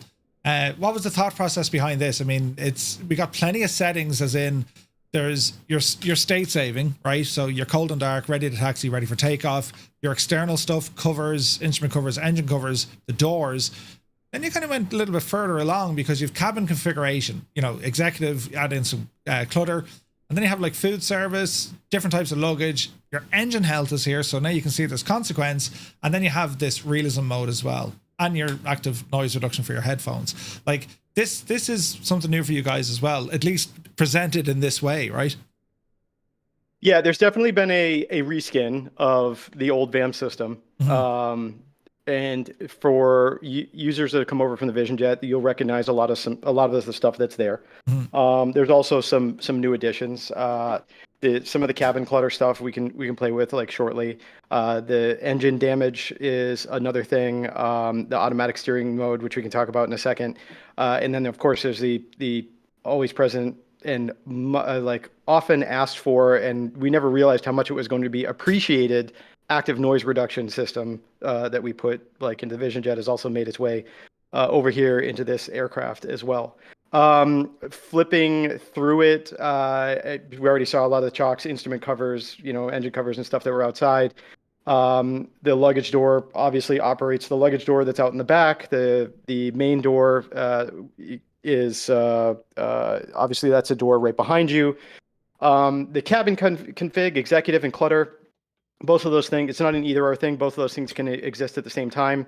The clutter will just essentially deal with anything that's in the aircraft that sort of enhances the realism, the sort of the immersion, mm-hmm. but the option to put it away so people don't feel like overwhelmed. The executive selectable item is that little executive workstation that's there in the CEO's chair. If you, Murphy, if you go back, and sorry, I'm lagging on the visual, so I don't know if you're probably there already, but if you go back to the iPad for a second and you click on clutter, you'll see that it puts a whole bunch of stuff out in the cabin.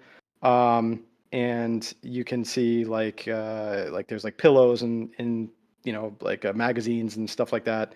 You flip around, you can look, you'll see, actually, if you go the other way and flip around, you'll see like there's some magazines in some of the back of the seat pockets and all of that kind of stuff. So, all of that stuff can get put away, right? And there's, once you put that stuff away, then you have options for food service. I'm going to apologize to somebody who blatantly pointed this out to me, like in advance. The food service options are actually oddly a little American. I probably should have put, instead of for the plated dinner, a kebabs and a hamburger, it probably should have been like kebabs and pasta or something like carbonara. So, so I apologize. That's my fault. You can blame me for that. But maybe that's something we can do in an update. Yeah, there's the, sorry, and again I'm a little behind, but there's the hamburger.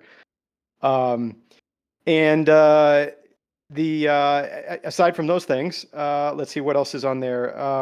The stuff that goes in the luggage compartment in the back, again, for those who are used to what we did in the VisionJet, Same things are there. You can, pretend that you're going on a snowboard trip, luggage trip. Like, if you're heading off to the Bahamas, take your luggage, golf trip, whatever it is you want to do. Yeah, everything's like tucked away back there.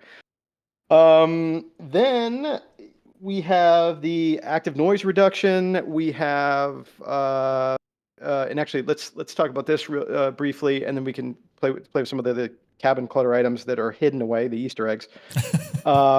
The active noise reduction, everybody's used to.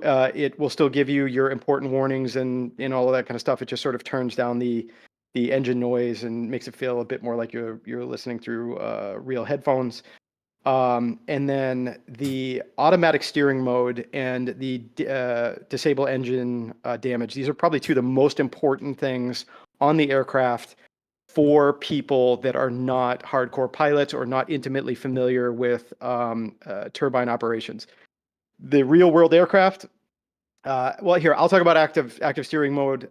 Luke, you can talk about the disable engine damage.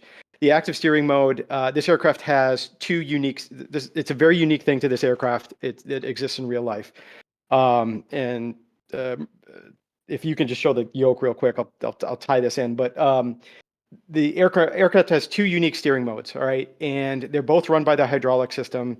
It's you have a taxi steering mode, which allows you to make very, very tight, turns like on the apron to make tight turns on your taxiways. But because of the way the aerodynamics work, I apologize, I never really asked this, but it's just my assumption is, and the Piaggio pilots in the chat can verify this. They don't want that sort of responsiveness when this thing's like cruising down the runway. So you're supposed to shift into the takeoff steering mode as you're rolling down the runway. And it basically, essentially in layman's terms, it introduces like a deadband.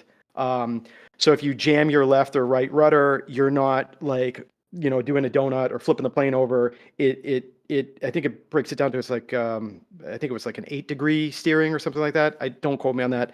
I just can't remember off the top of my head. So this is one of those things that we debated about internally. Like, obviously this is something that's real to the actual aircraft. This is something that we wanted to be faithful to, but at the same time, we're very cognizantly aware of this is not something that's going to function well in the sim from a user interactive standpoint. So I am almost willing to guarantee. So we put this automatic steering mode into the aircraft, and basically what it does is it does the work for you. It's just essentially pressing the button at the right times for you. I am going to guarantee, despite any hardcore pilots like bitching, moaning, and complaining, that they will try and do the mode steer on the yoke like a couple of times.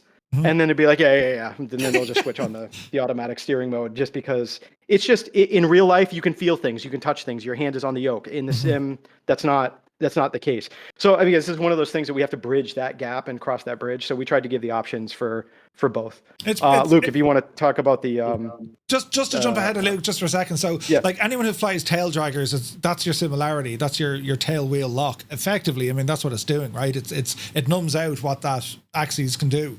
But just reading in the chat here, can that button to change the mode be bound to a joystick button? And Outermark is saying, or asked the question, and I think, yeah, we can. We can actually add that to a button on your joystick. And you can turn it off if you like. Yeah. Ometer said it. Yeah, set no steer limit. That's the binding, if you want to set it to a binding. Yeah, and correct. I completely forgot about that. So yeah, I mean, like I said, one of the reasons we put that in there is that not everybody has all the peripherals and stuff like that. Not everybody has that, whatever. So you have to be able to take care of both. And Akil also brought up another really good point, which is the aircraft has enough rudder authority on the ground too to assist with steering. So that's another reason why this system is in there. Luke, to take over on engine damage, so you can talk a little bit about that. Yeah, and then engine damage. Yeah, that's my second favorite feature of this aircraft. So I would recommend, if you're brand new to this aircraft, leave it on. I've broken the engine many times myself, even though I know exactly how it works because I did it. So I've gone kind of in depth into try and figure out how this engine can brake. I've looked at the tables and the POH and manuals, the limits that you have, the torque that you can go above and beyond, and same with the ITT temperatures. And I tried to model that in this aircraft. I know the UI is a little bit simplistic right now. It just gives you a percentage. but in the back end, it's a little bit more advanced than that. I don't know if you've flown it before, but if you go well over, if you just floor the throttle at takeoff, you're most likely gonna break the engine a little bit as you take off, and you gotta look at your percentage. You're gonna make sure as you climb, you reduce the throttle, especially when you go past 20,000 feet and ITT starts to rise. You're gonna make sure you keep it below by 820 degrees, because otherwise you're gonna get some damage to the engine. So it's a simplistic UI, but there's a little bit more going on in the back end. So like I say, I'd leave that on. If you're the first time flyer, just leave it on. Get used to the aircraft. Once you know what's going on, go to the hardcore mode. Do me one real quick thing, because I want to address something I saw in the chat from KAPA Flyer. So if you can reset right now your view, just reset your normal pilot view.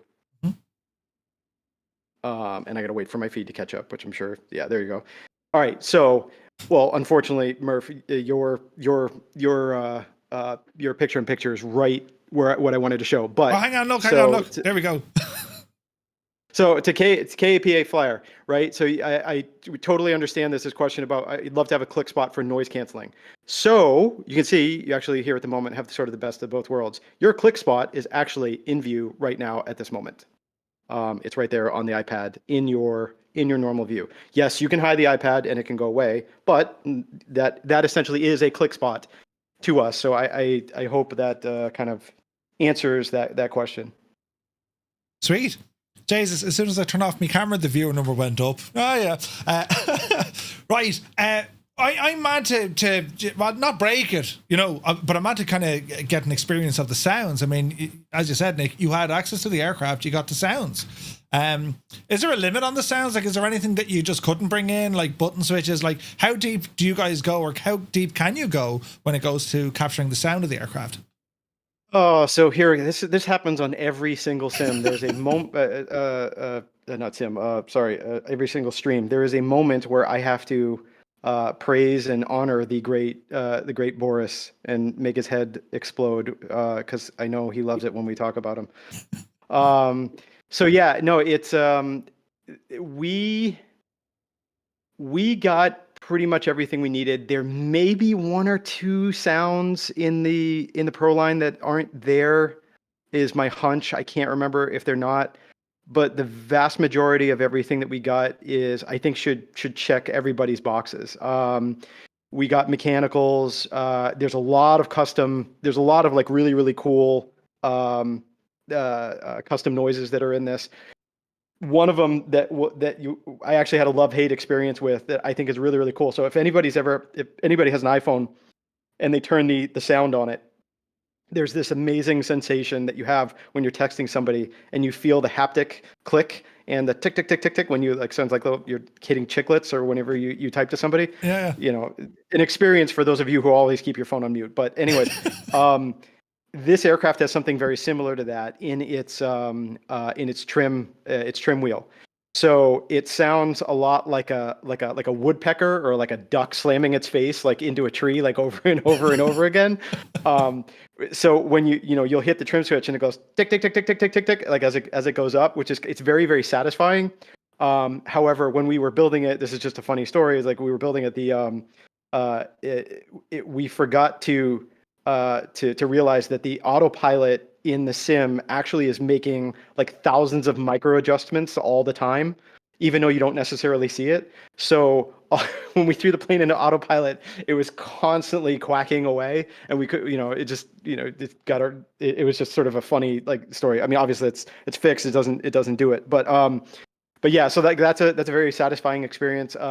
There's some really cool like gear noises, some gear warning noises and stuff that are very sort of iconic and nothing that you probably heard in other aircraft. Obviously, Boris has done a great job with the wind noise and that sort of that euphoric feeling of like once you get up into at altitude, it kind of really feels like you're flying. Some great ground roll noises, all of that kind of stuff. The engines sound phenomenal. Phenomenal. That's what we recorded them on site. When you get to the back, you can hear that. If you listen very, very carefully, you can hear that the noise of the propeller blades like going through the exhaust, like as it sort of spools up. It has that hornet sound. All of the noises are legit. They were recorded on site. We had a very interesting time recording and this is actually probably a good segue to here. We had an interesting time recording the audio because the brakes in this aircraft have to go through like a heating and cooling process in real life. Again, this is just a complicated aircraft to fly, and when we were doing the run up, we could certainly take the prop like so high before the pilot had concerns of like the plane was going to start creeping forward and like burning on the brakes. So that was, and I'm probably not doing the explanation justice. Again, the Piaggio pilots in the chat can comment on it. So that was kind of an interesting experience. But yeah, like I think from a sound depth, there's some really, really cool stuff there. I'm sure people love to hear me shut up, and you probably want to turn it, you want to turn it on or do what you want to do. Yeah. And also the battery is and Luke can talk about this a little bit, but the battery is also has quite the element of realism because the real battery just it takes a lot to start the aircraft, and you can bleed through this battery like really, really quick, and the plane has to sit on the GPU for a while to get a good recharge back to restart. Nice. Okay, well, what we might do then is give folks an idea of how everything kind of sounds, right? Now, listen, I'll try and start up. Oh, come here. And 2 questions. First and foremost, just a small little kind of deviation. But in terms of selling this on the marketplace, are there pros for or against? Just 1 or 2 comments there saying, it can take quite a while for updates to get through. Are you guys still seeing that? Yeah. Or actually, I want to take this question because I get this question all the time, and I feel like I am that little boy putting his finger in the dike like constantly, like springing leaks. So here is the definitive answer, and I will fight anybody who tells me different. So first of all, I want to actually give a shout out to the marketplace team. Steve, Rachel, Mabel, and a few others are there, but they do. We have always been really kind and really respectful to them. They are amazing people. They are at the front line of like ingesting all of this stuff. They deal with people from all across the world at all different times, all different hours, in like all different sort of emotional states, like trying to push products out the door. They are like that group of people over there is like really the unheralded, like frontline soldiers of this whole flight simming experience. You guys as an audience have no idea their workload and the amount of effort that they put into like trying to satisfy and make developers happy and deal with last minute changes and all that kind of stuff. Those people are really, really awesome. For those of you who ever get a chance to meet Mabel at the expo, please go over and say hi to her and give her her thanks. Not a lot of you know who she is, and you don't realize how important she is to the whole process and her team.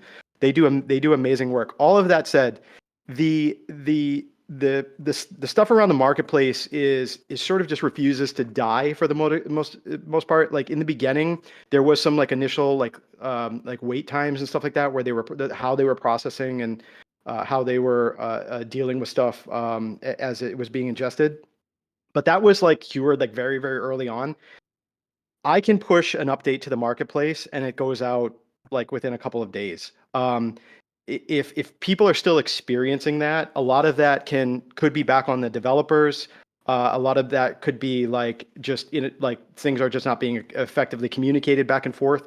Our company has no issues whatsoever in dealing with that team. We're just cognizant about how we communicate and and give them like upfront heads up of what we're trying to do to make sure that we're not in any trouble. Is it instantaneous? No. But to be honest with you, the third-party markets aren't necessarily instantaneous either. But at the end of the day, like it is from a business perspective, it's much easier for us to just concentrate in one place where everybody is and not have multiple updates that I'm not sure which version somebody's on, so on and so forth. And there's a whole bunch of other reasons that sort of go into it. But in terms of like pushing out updates, it's easy. The portal is easy. It doesn't require me waking somebody up in the middle of the night saying, "Hey, did you get this file?" Or whatever the respective thing is. There is no drawback for using the marketplace portal for us. And for users that may have some issues, that's at this point, I'm pretty confident in saying that that's probably something that's more on the user side, or you're just used to something that may have happened a long time ago when it was all in its infancy and stuff was getting worked out. I remember I myself had some issues in the Steam client connecting with the marketplace when I was purchasing other people's products. So, but I figured that out, and now that's since been rectified anyway. So anybody that's worried about buying something on the marketplace, I get it. People have their opinions and stuff, and sometimes they don't want to change their mind. But to be honest with you, you can go on and buy it. And if you need to shut it off, you can just go into your content manager and turn it off. That's my feeling, and I'm sure there's some other people that have strong opinions about it. That's okay, but it's that's sort of the answer. It's about why we made that decision as a company. Sweet. Okay. Well, the second question was, do you have a checklist? You have a checklist. Great. That's working. You were saying you're currently working on the manual, some 70 odd pages. Looking at the checklist here, there's a lot of stuff here. All the individual checks that we have before engine startup, cross start procedure, one engine operating. So there's a fair bit of work on into the aircraft itself in terms of even the procedures. Yeah, so we actually had conversations about you specifically when we were going through this stuff. What will you break? Yeah, no, but yeah. So actually, if anybody's ever seen the actual manual for this aircraft, obviously this is a simplified version of the checklist. You could shove 900 different checklists in there or whatever, but obviously I'm being facetious. But yeah, everything is here. I will point out, in full transparency, there is a known sort of issue that on some of these, we could have put the camera in, but the yoke is sometimes hiding, sometimes not. So yes, I'm sorry in advance. You might have to just tilt around just to look behind the yoke on some of these. But fortunately, most of your key systems are not. Yeah, and if you get rid of your yoke first, it really doesn't matter anyway. So a lot of people may not even encounter this issue. But yeah, all of the stuff, all of the important stuff. Some of it's been simplified a little bit, but all of the important stuff is in the list there. And I believe, I don't know if you're on the page, but the EPU stuff, I know Blue was confused when he was working with it. And by the way, in his defense, he didn't have a lot of time to spend with the aircraft, so it was actually pretty good for us when he did it, because it kind of gave us insight on how a user will experience this aircraft for the first time. And we actually made several changes to this aircraft since that stream yesterday that has been uploaded to the store. So those things will get absorbed in the build that you guys will all get tomorrow anyways. Nice. So some of the quirkiness that you saw has been rectified. But yeah, most everything that you need is in there. I don't know if you want to go through all of them. It's all based on the highlight system, so it won't move the camera, but it will highlight the switches that can be highlighted. Other than that, Luke can walk you through a startup procedure if you want to, in the interest of time, if you want to get the aircraft started. Yeah, I'll go through it quickly. What I want to do is just showcase the sounds. I'm mad to hear them myself. I haven't touched this thing yet, so we might just go through this briefly, and that'll give you about 2.5 minutes if you want to get a refreshment, and I'll disappear the cameras so folks can just focus on the audio experience that we're going to find out here now just in a moment. So and also for those that are waiting, we're going to have some other stuff to talk about as soon as we're done here with the Piaggio. So I know this is mostly Piaggio centric, but you're going to want to stick around for some of the other stuff we're going to talk about. More stuff happening, lads. More stuff. Right, 1 second. So we'll disappear some screens here briefly. Disappear me as well. Malik, you're very welcome in, and thank you for the raid, my guy. I'm going to turn up the sounds here good and loud, lads. So we'll have an idea. So battery goes to battery switch. Well, that looked awesome. Park and brake, avionics master switch, COM 1 only. That's where she is. In off position or COM 1. So we got some. Are you also broadcasting the sounds for this? I am. Because I love the way that. Oh yeah, right. I'm not listening on Twitch. I'm listening on Discord. But I love the. Yeah. sorry guys. God, I'm an idiot. The way that thing all clicks in is really, really cool. It's like a breaker switch. It's like it's off and it's boof. It's on. It's awesome. All right, so first engine start, battery or GPU? We're going to be on battery. Anti-collision light goes to ground. So look down here. So we have some lights. Power level auto, cut off. By the way, that is and I'm a little bit behind you. That is a three-way anti-collision light switch. So you have a ground setting and you have an air setting, Nice. and they are two different things. Nice.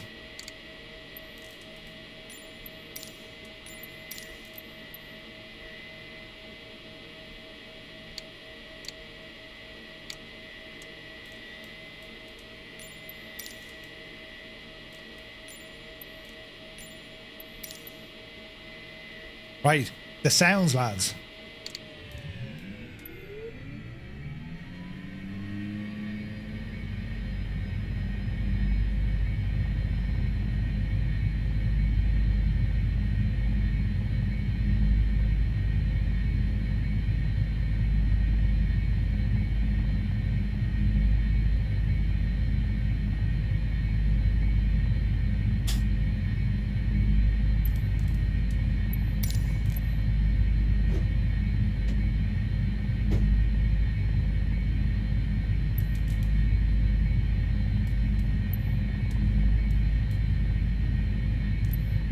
The fuel firewall. Oh, we forgot something already. Jesus. The big red, the switch. Okay, which Middle now? row.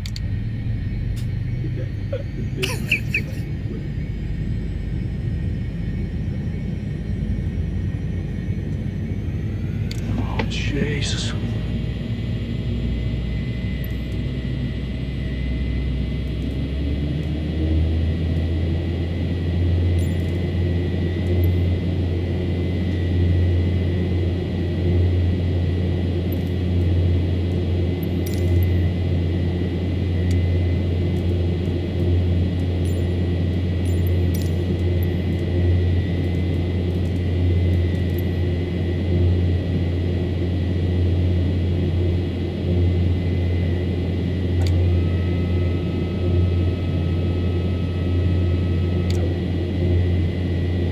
They've done studies, 60% of the time, it works every time.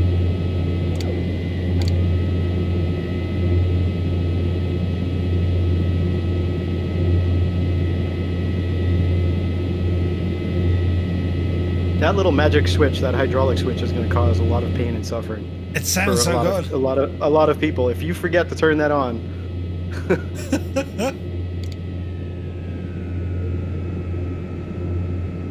Hello there.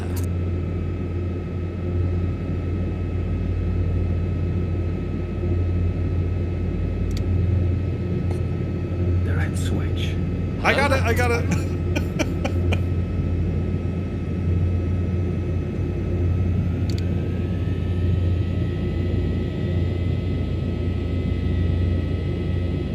Oh, this is so much fun. Oh, the sounds, lads. Well, we'll go external. Brother, yeah, you're not even outside, man. All right. You're missing the best part of that.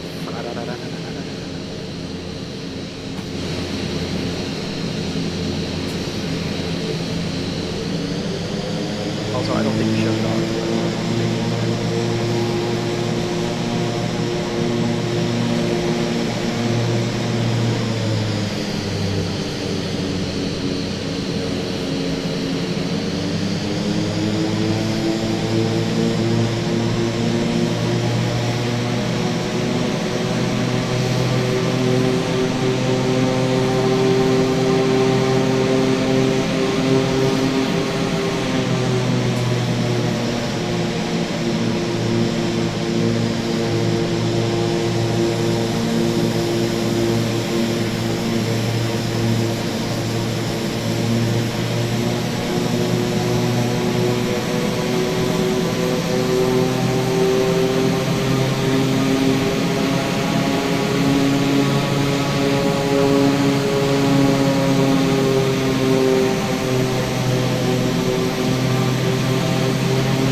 That is quite spectacular. That is absolutely spectacular.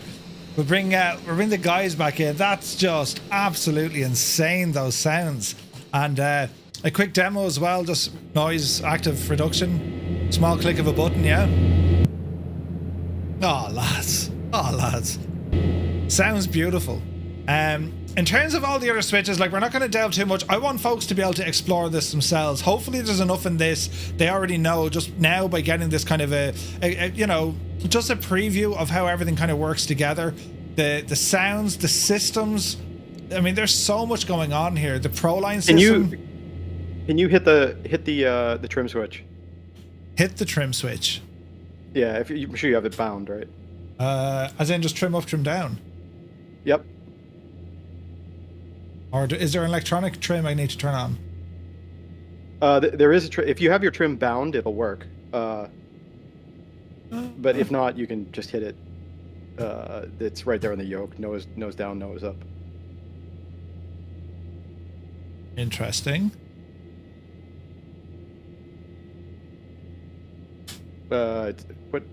What version do you have? It's your lock interaction thing. There's no electronic trim switch to activate first, is there? No, the trim switch is in the yoke. It's another one of those sim things. The trim switch is in the yoke. It's not anywhere on the panel. So for me, I have mine bound to. It's like on my Xbox controller. I just do whatever. Right now.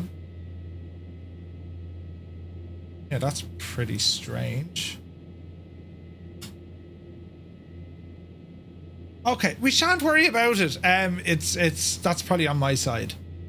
Oh wait, isn't there a switch in the pedestal, Luke? There is. It's set. It should be set to primary below the FMC. So look all the way down by your right hip. Yeah, we're on primary. We can do it here. Look.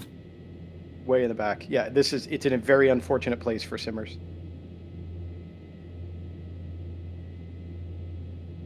So we have pitch trim. Nose up or nose down. Should that be moving? Yeah, it moves very, very slowly. Okay, she's moving.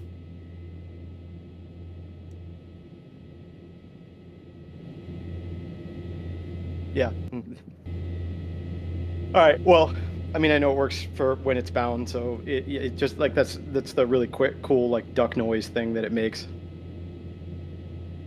Yeah, we'll have to check that one out tomorrow. Oh, hang on.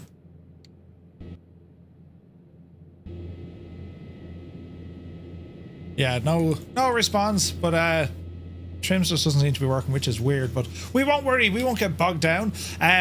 It sounds incredible. So the excitement levels for this, lad, it's absolutely incredible. It's beautiful, it's stunning, and it sounds great as well. But that's not all, Nick. That's not all you wanted to chat about here this evening. I mean, the P180, this is releasing tomorrow. It's on the marketplace. $25, give or take, or $24.99 or $25.99. What was the? Yeah, $24.99. $24.99. Right? Yeah. And have fun with it. It's going to take you a while to learn it. It's going to take you a while to perfect landing and taking off. It feels like a little bit of a rocket ship. It's a lot of fun. You'll enjoy it. You'll have your moments with it, and then it'll all kind of make sense and settle in. Oh, you should probably look at some of the lighting too. Mm-hmm. It's got some really nice like lighting setup. The airplane looks really, really cool at night with all of the lights on. So if you turn on the exterior lights and set the anti-collision to takeoff, actually it looks really nice. And actually here, because let me show you how to turn them on. So go back into the cabin for a sec, the cockpit for a second. Yeah. You're going to want to go look down underneath you to the right. And again, I'm a little delayed, so I apologize. See you now. In the pedestal, like come down right. Yeah. So turn the anti-collision. Yep. Okay, cool. And now to look to your left, the cockpit and cabin lights will be right by your like sort of left elbow. Yes. And down a little bit. Right there. Nice. You have loads of options for lighting. Yeah, so take a look at the cabin now. Look back there. It's all of the lighting is baked in, so it looks really, really nice. Also, if you cruise out into the cabin back there, and you look down immediately to the right behind the pilot, there's some switches there for some cabin lighting setups. It's a really nice floor lighting that the guys put in. It's right, yeah, there's a switch on either side there. So you have those you can play with.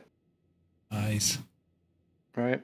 And then there's another one that's right there on the left, on, like, as you come in the door, it's immediately on your right. Yeah, it's right down there on the, yep. Ooh, look at that. Hang on, can we adjust these guys a little bit then? Oh, and the other thing that we didn't do is play around in the cabinets. In the cabinets? Cool, yeah, in the cabinets in the airplane. Oh, look at that lighting, Jay. Look at that. That's beautiful. Okay, so we can play around the cabinets. You got stuff in the cabinets. Hang on, we'll make it daytime. Oh, look, we got stuff. Ah, no, go away with that. Oh, they all work? Yep. Sweet. All the snacks, man. That's awesome. Yeah, and the credenza there's all sorts of fun stuff. And there's a special drawer for you, my friend. All right. So if you go look at the credenza back in the middle, on your, again, I'm a little delayed, so I apologize. That credenza that's there, yeah, that's there in the middle. Open the top right drawer. Superb. Every plane should have these, lads. I'm just saying, they make your trips look a lot better. And all sorts of snacks. Ah, that's class, man. I'm loving this. The animations are sweet. Yeah, so there's a lot for people to play with. Awesome. Love it. All the chairs work. They recline. They move around. You can play with all that stuff if you want. Tray tables can move around. And the sounds of them as well. That's all. Ah, look at this, lads. Hear the sound even on the tray table. There's also a little tiny button that's right there next to your what would be your right hip that also lets the seat recline. Oh, look at that. Gently.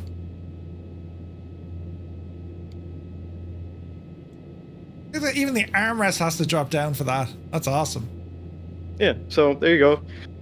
So as close as we could get it to the actual real thing. I love that. And our blinds work as well. They all do, yep. Ah, that's awesome. The idea is in a future update too, we're gonna put some stuff on those little screens. Try and do like an info map or something like that at some point. Nice. It has like destination, temperature information. 1-800, how's my flying? That kind of stuff. Nice. Yeah. No, it's more similar to what you kind of find in these things, where it has like the destination, the your arrival time, your temperature time, like all of your temperature, all of those kinds of things. Mm-hmm. It's awesome. So the quintessential, the Jax. There is a Jax.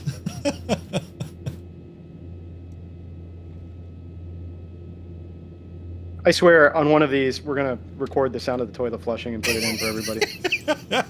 How does it actually sound? Yeah, brilliant. Oh, look at this! You got loads of stuff going on back here, man. Yep.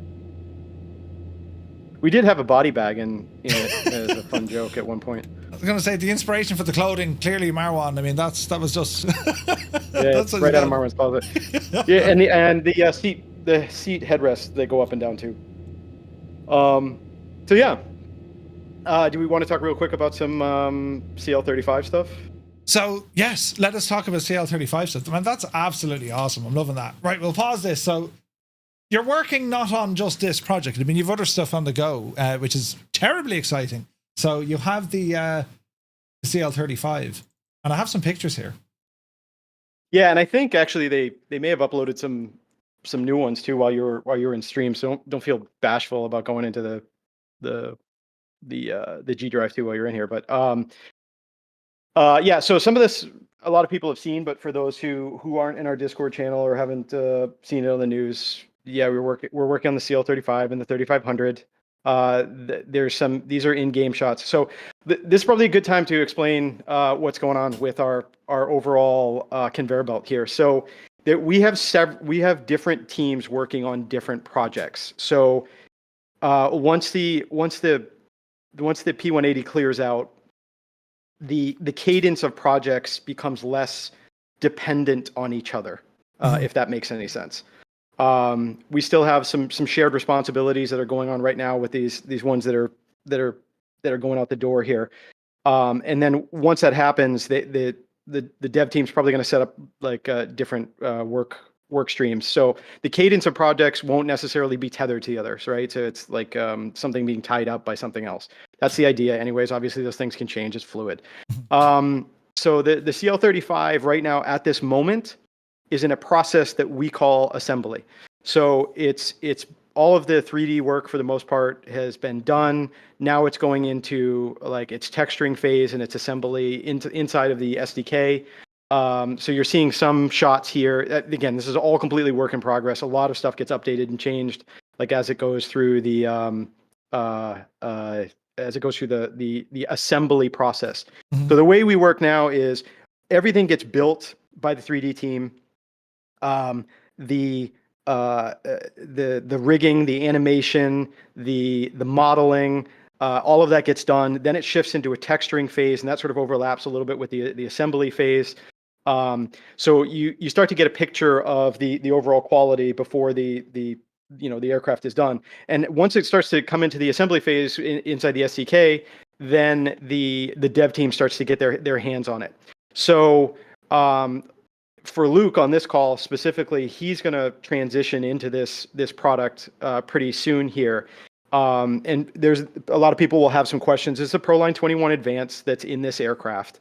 So there is a substantial amount of UI work that is going to need to be done to make that a standalone product. It will still be based on the Proline 21. There's a lot of, Luke, jump in here and stop me if I'm wrong on any of this stuff, because this is more your area of expertise. But the UI is different. I know one of the things that you guys have your keen eyes set on is for those of you guys familiar with the Proline 21 Advance, it has that 3D modeling of the approach plans and the sort of the spatial arrival procedures and stuff like that. So that's all stuff that they want to dive into, again, for that sort of standard that we want to hit. So this aircraft, we think, will be a lot of fun for a lot of people. You're looking, again, sorry, I'm behind you, so I'm probably talking to something that you're just like 3 slides slides back. But the stuff, some of this interior stuff that I'm looking at now this is from inside the 3D modeler. This is not in the sim. This doesn't look like the final product or what it would look like. But yeah, so this aircraft's in a good place. This is about to move into dev, which is going to be a lot of fun. You can see a lot of the details and stuff here. I'm looking forward to this airplane. I think it's going to be a blast. I think a lot of people are going to have fun with the avionics platform. This is just a cool looking airplane. This is very sharp, very clean, very minimalistic interior. And it's a lot of fun. We have a couple of pilots that are in our Discord channel that are actively helping develop this. We did survey an aircraft in Palm Springs. We spent the better part of 2 days with it. I still have vivid memories of us trying to get sounds from it in the middle of the night, trying to dodge incoming traffic. It's nothing like a guy turning on his Cessna while you're trying to do a spool down recording. So this aircraft is going to be, I think, a lot of fun. And then I think in here somewhere is some really, really cool cockpit shots. I think that's probably worth showing. Yeah, the bathroom work. Again, I'm sorry, behind you. But I think if you jump forward, you'll probably find the cockpit shots, which I think are really, really nice. It's got a nice sort of gunmetal matte finish to the interior. It's mad looking at these early renders, because I mean, it very much is, okay, we're working on this bit next. And that could be like anything from, the steps going into the aircraft, or, right? Even the textures on the seats. Like it's pretty cool when you see all this starting to come together. I mean, that shot there, the cockpit, it's actually, So stay in that cockpit shot for a second. There's two things I want to call out. One, this cockpit looks effing amazing. I think this cockpit looks really, really, really cool. Two, I want to call out something else too. The guys were experimenting with the seats, and I think they absolutely nailed it for like the first time. Like somebody legitimately got first seats correct, where it doesn't look like it's like just a mess. They always sort of stand out as taking away from like the overall body of work. But these seats are actually like fluffy. Like it's really, really cool to see. It's awesome looking because, yeah, I mean, tons of other developers, I mean, they've all tried, and we've seen some really great jobs done, but they are ridiculous looking. That's fantastic. Yeah, huge shout out to Leo and his team on that. I think this plane's like shaping up to be really, really kick-ass. So it's the assembly phase, as you call it. I mean, it's not to give like a definitive timeline, but is this, as you're saying, different teams working on it? I mean, is this another hold your head in your hands going, why did we say we'll do this? Is it challenging you more than what you thought you wanted it to, or this is no? I'm sure when we get to the avionics, there'll be some oh shit moments that we'll have with this, just because there's going to be some differences and stuff that we want to capture. But I will tell you that Luke and Marwan have spent a lot of time perfecting jet engine stuff in the back end, and they have some good tables and stuff like that we built that will allow that part to go a bit smoother. I think the biggest sort of unknown in this one will be just, what curveballs the avionics wants to throw at us. Obviously, we're going to go into as much system depth as we can. But yeah, I mean, and then, there's this, the SDK does the SDK thing. I sort of always liken it to like a beautiful girl at a prom kind of thing. Like sometimes she wants to pay attention to you, sometimes she doesn't. So that it can be a bit fickle. Simple tasks seem to take a long time on occasion. And one thing that we're sort of really, really big on, and we sort of keep getting bigger and bigger on this, is lighting. Mm-hmm. We think that lighting really makes an aircraft. We've been really creative with the way we do lighting, where we try and sort of bake things in. To give you kind of an example, if you look over here at this light that's like back here behind my desk, there's the light source and where the light emits from, but how it splashes and bounces into things is what we've spent a lot of time concentrating on. You'll see that work a lot in the Piaggio. Again, the sim still has limitations. You don't want to like burn through somebody's Xbox or whatever, but yeah. So CL35, that I do not have a date for this yet, just because it would be sort of disingenuous to give one. It's just, the guys really need to get into the avionics and kind of see what that looks like. But we'll go from there on that. In terms of platforms, Nick, I mean, looking at these render shots, it looks like you're messing around in 24, I think, on this one. Is this another kind of dual platform release, or is this specifically for one of the sims? This is all in 2020. So what you're looking at here is 2020. Wow. Okay. Yeah. So we're really good at stretching the boundaries of the sim. So this is all in 2020. Some of these are renders though. So you're looking at stuff that might be staged. Like that's not right. That is in 2020. So otherwise it's impossible to show. Like you have to render at some point if you're trying to do previews.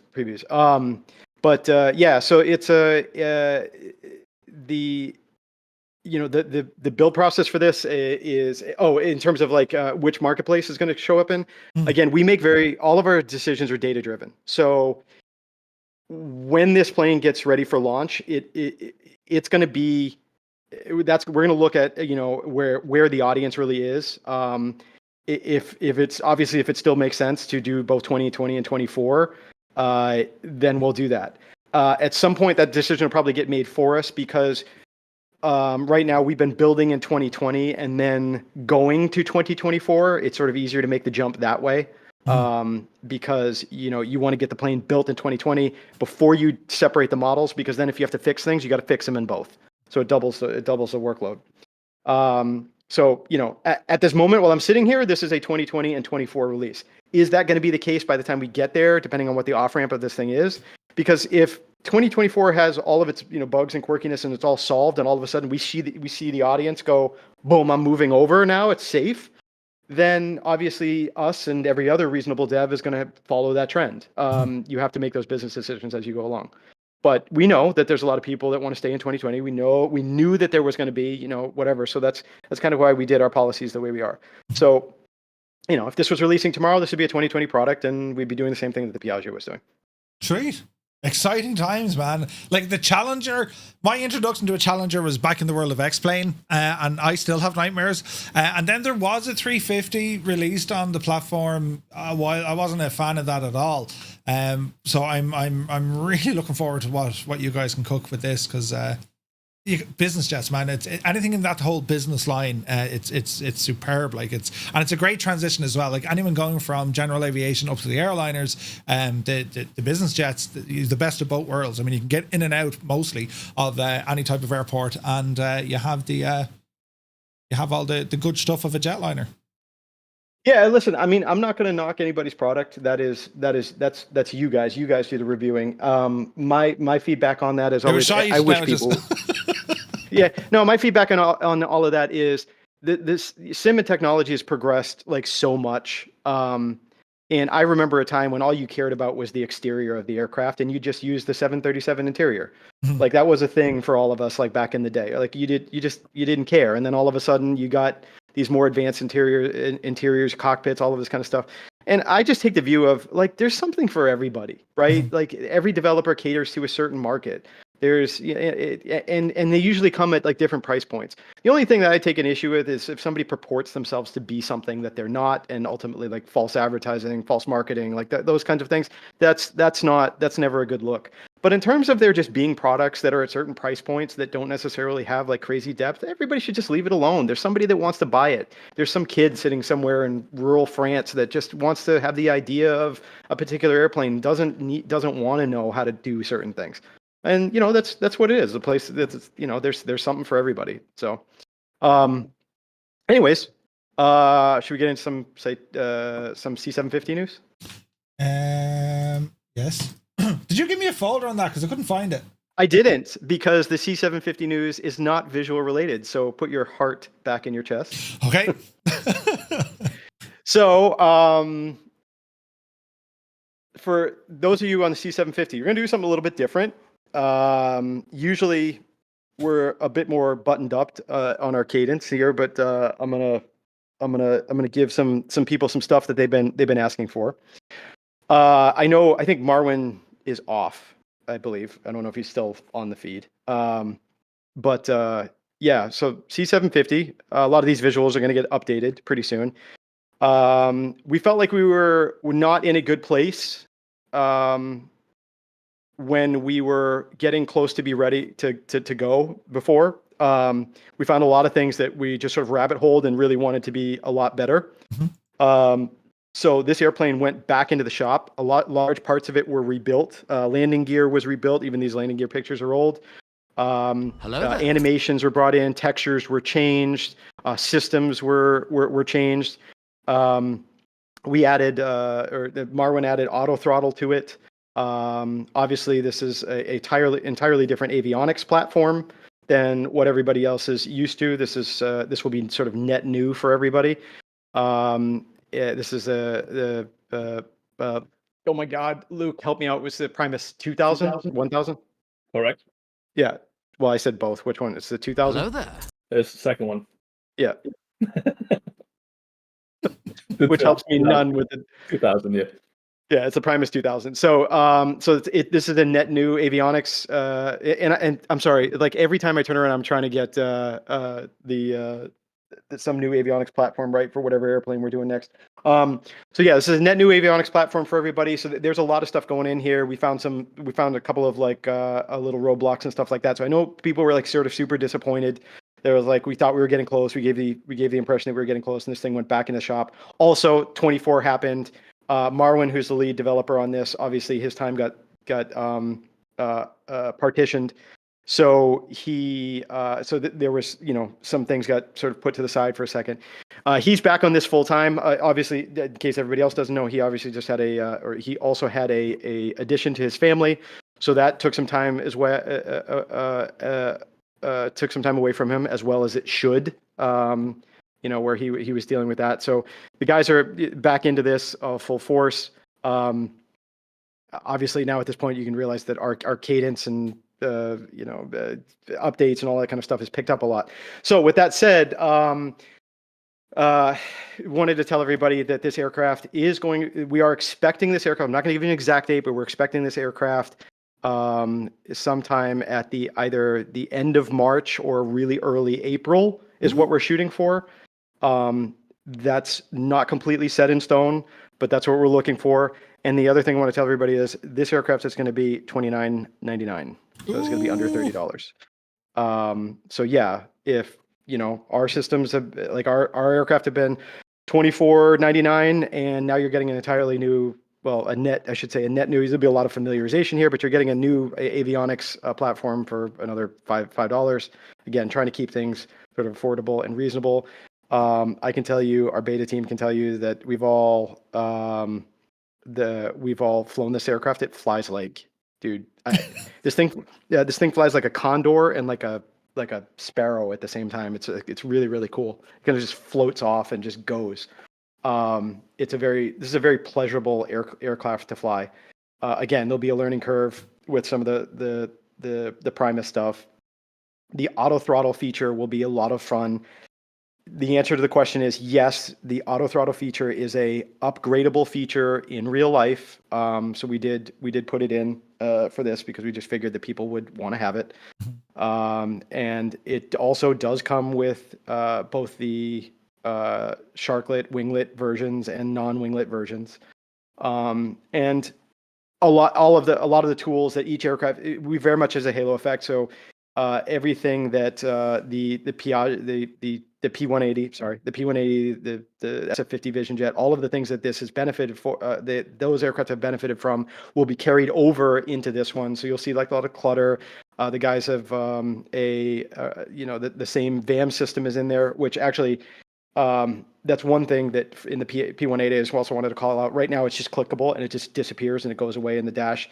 In a future update, you're going to be able to move it around. It has a multi swivel pivot like thing that you can move it around and move it off to the side. You can play with it. So all of that will be in here. Marwin's done a really kick-ass job with the lighting in this. Sounds. We were in Stockton, California, with John Klinker, who a lot of people, if you haven't been in our channel, you should come in. You can get a chance to talk to a lot of these actual pilots, and they can help you through a lot of these aircraft. But we worked with John, and shout out to him, and he's got a nice YouTube channel he's done a lot of videos that people should watch to get familiarized with this aircraft. But Marwin has and I can tell you there is a boatload of system depth in this aircraft that Luke and Marwin have worked on tirelessly to really give some good immersion. But yeah, this one's a lot of fun to fly. We were expecting this one to be very, very popular, and really, really, really looking forward to it. But the big takeaway for the C750, before we get to the last item, is the fact that $29.99. The policy for the marketplace will be the same one. Now I can tell you one of the things that is, just so everybody knows, one of the things that we're not quite sure about yet is how the marketplace will play into this. What I mean by that is, before everybody goes, oh, it's the money, it's none of that stuff. Really what it is if the marketplace disrupts, if the marketplace sort of doesn't go along with what we have planned, what it really means is that the guys are going to want to get some of the 2024 stuff done so that they can both go at the same time rather than do like a sort of an off-center release. So that might affect some stuff. And then also Marwin has some work to do. He's got to get the H-Jet updated for the 2024 version as well. So that's why I said we're targeting a block of time that feels like it's the tail end of March, early April. We want to get all the bugs out. We got to give it, some time to test and stuff like that. The beta team's probably going, what the hell are you talking about? We haven't had a build in a while. They're going to be getting a new build soon with hundreds of bug fixes and changes since the last version that they've had. So all of that's good news. Everybody should be happy. I think that one's going to be a lot of fun.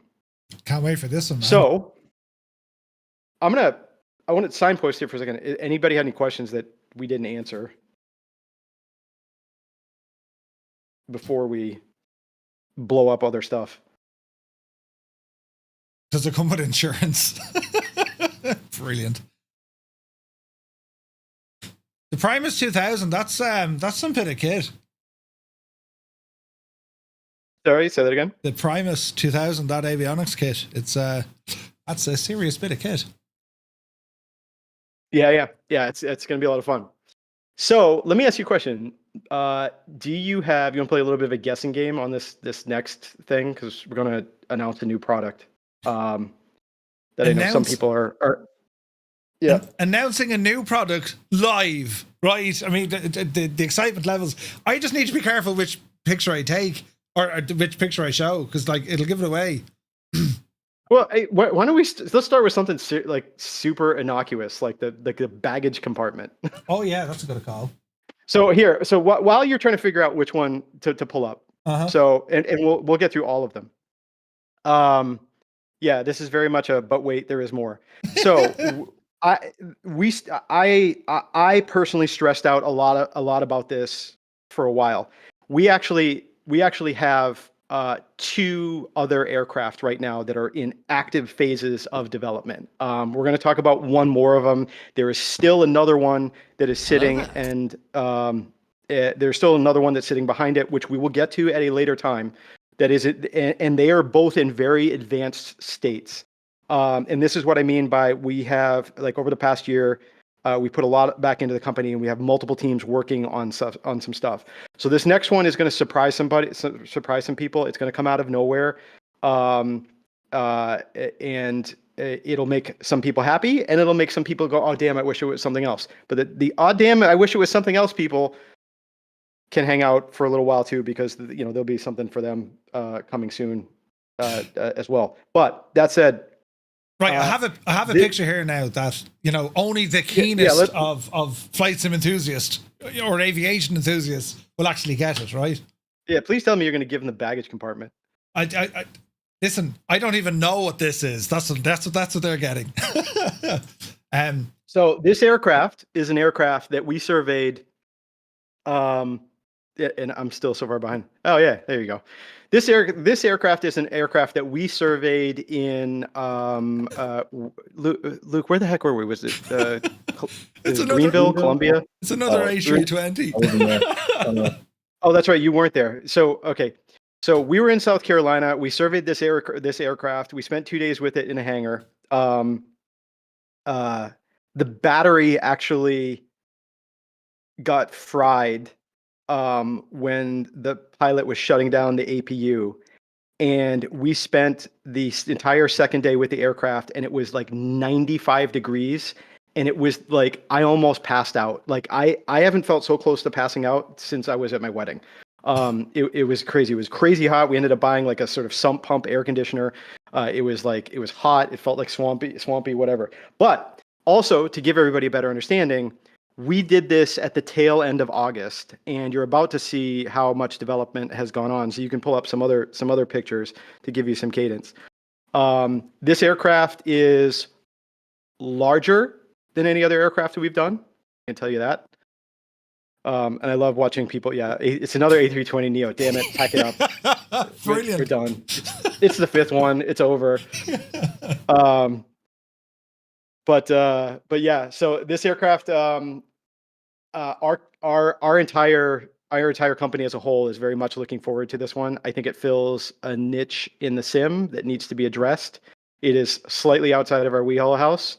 So let's pause here. This is your baggage compartment, and I'm still curious if anybody else has any guesses, because I think at this point you're sort of well beyond your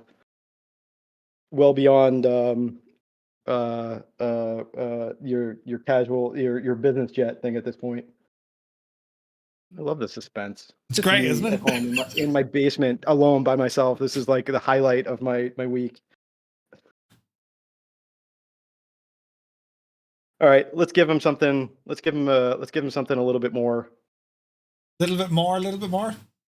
Yeah, give him something a little bit more. Give him the good stuff. Okay. Stairs. We're gonna go with some stairs. We're gonna go with stair shots. But they're huge. That's like an indication. It's like, yeah, they're big. Will I do the cabin next? These render shots are friggin' awesome. Yeah, we can go with the cabin shot. Ooh. It looks so good. Not the size of the stairs, it's how you use them, right? So FlightFX, welcome to the wonderful world of airliners.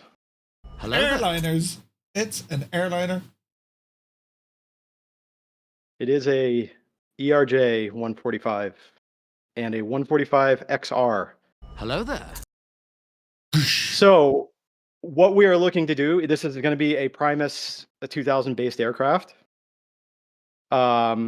We are looking to fill a need of a really well done, really high fidelity, bells and whistles aircraft that is that fits in this regional jet market. That we really want people to have the opportunity now to not just have to do like long haul routes in Vatsim and whatever your choice is, but we want to be able to give the opportunity to really kind of get to some of the smaller airports and do some of the short hop runs. We're hoping that this will be really exciting for a lot of people that just got an hour or two, want to do some quick commercial flights, get into GSX, get into Vatsim, really have some fun, but also have something that they're sort of really happy with from a modeling and depth and systems perspective. So yeah, I like to call it like the flying pencil, the ERJ 145. The plan is that we're going to have, and I know a lot of people are going to have questions. It's all going to be expected. So we'll start to get into that later. But we're still going through a lot of the systems. We have pilots. We've been hands-on with the aircraft. There's going to be a lot of fun stuff to play with on this thing. The landing gear is going to be fantastic. The interior is going to be fantastic. The radar dish has been modeled, everything under the nose cone. The engines are going to be able to take the engine covers off. So you're going to be able to explore a lot of this aircraft and have a lot of fun with it. There's going to be a lot of crap to play with. And the goal for this aircraft is really to just get as much stuff as we can to pack into this, to really have this to be a really well received, high level, challenging for those who want it to be challenging, and just fun for those who want it to be fun, like a type of aircraft. And I'll shut up so you guys can look at some of the photos. You can see how far along. You can see how far, well. Some of these are this is the entire bundle for everybody watching. This is the entire bundle of photos. Some of these are early on, and some of these are late stage model shots. This is another project for FlightFX that's going to make you go, yeah, this is a challenge, right? No, actually, to be honest with you, and this is the death, right, of what I'm about to say is, to be honest with you, because we've done the avionics, this, we feel like this one from a development standpoint should actually will be our own worst enemies in terms of like packing stuff in, but in terms of like challenges of what the sim throws back at us, we have less concerns here than we do like on the CL35. Okay.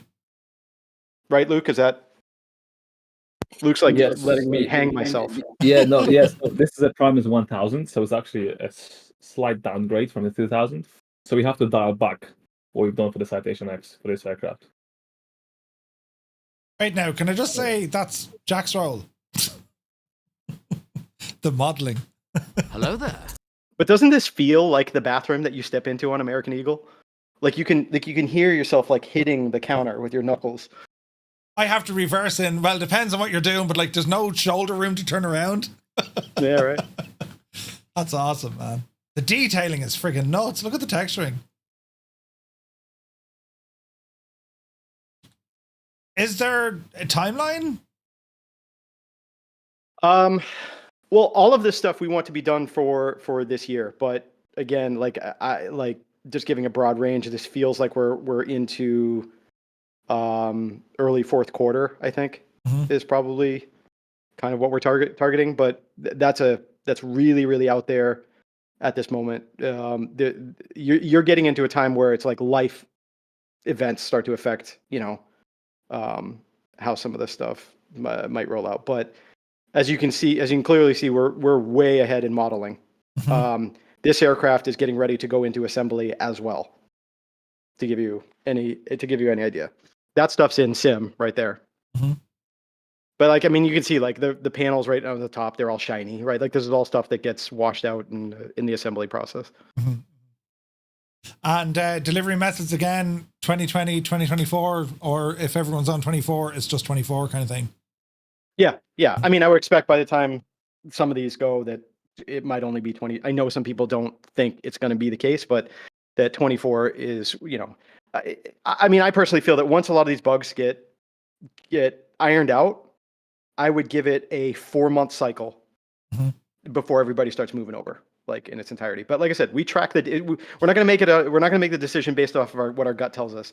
Our decision is going to be made off of the data, right? We can see the telemetry of like where people are based on the the sales. So with an aircraft of this size, Nick, is there scope looking at other variants of this aircraft or even other kind of airliners?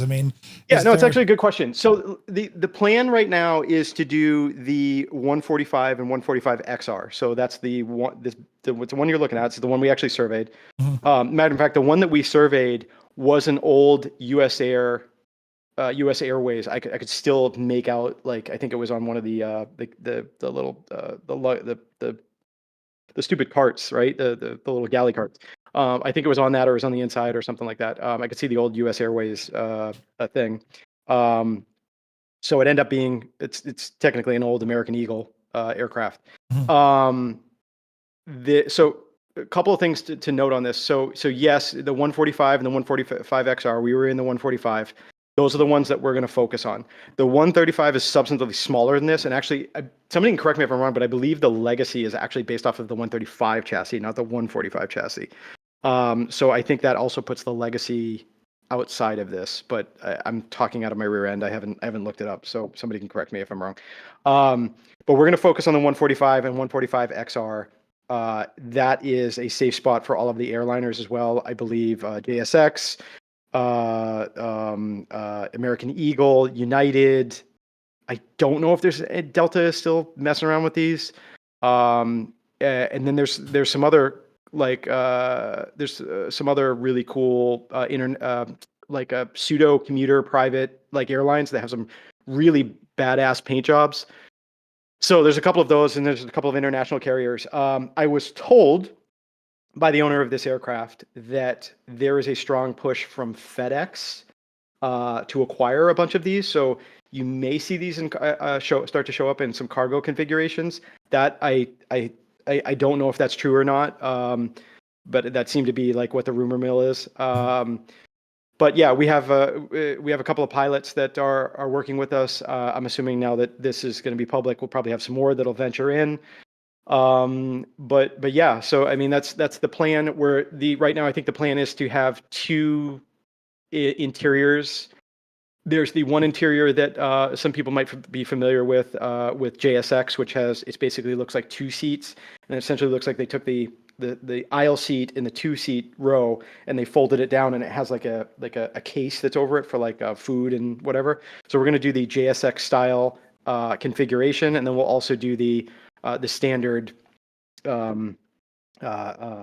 airliner style configuration with the prototypical airline seat, the uncomfortable airline seats. So we'll have those two cabin configurations available, sort of undecided on how we are going to do deliveries.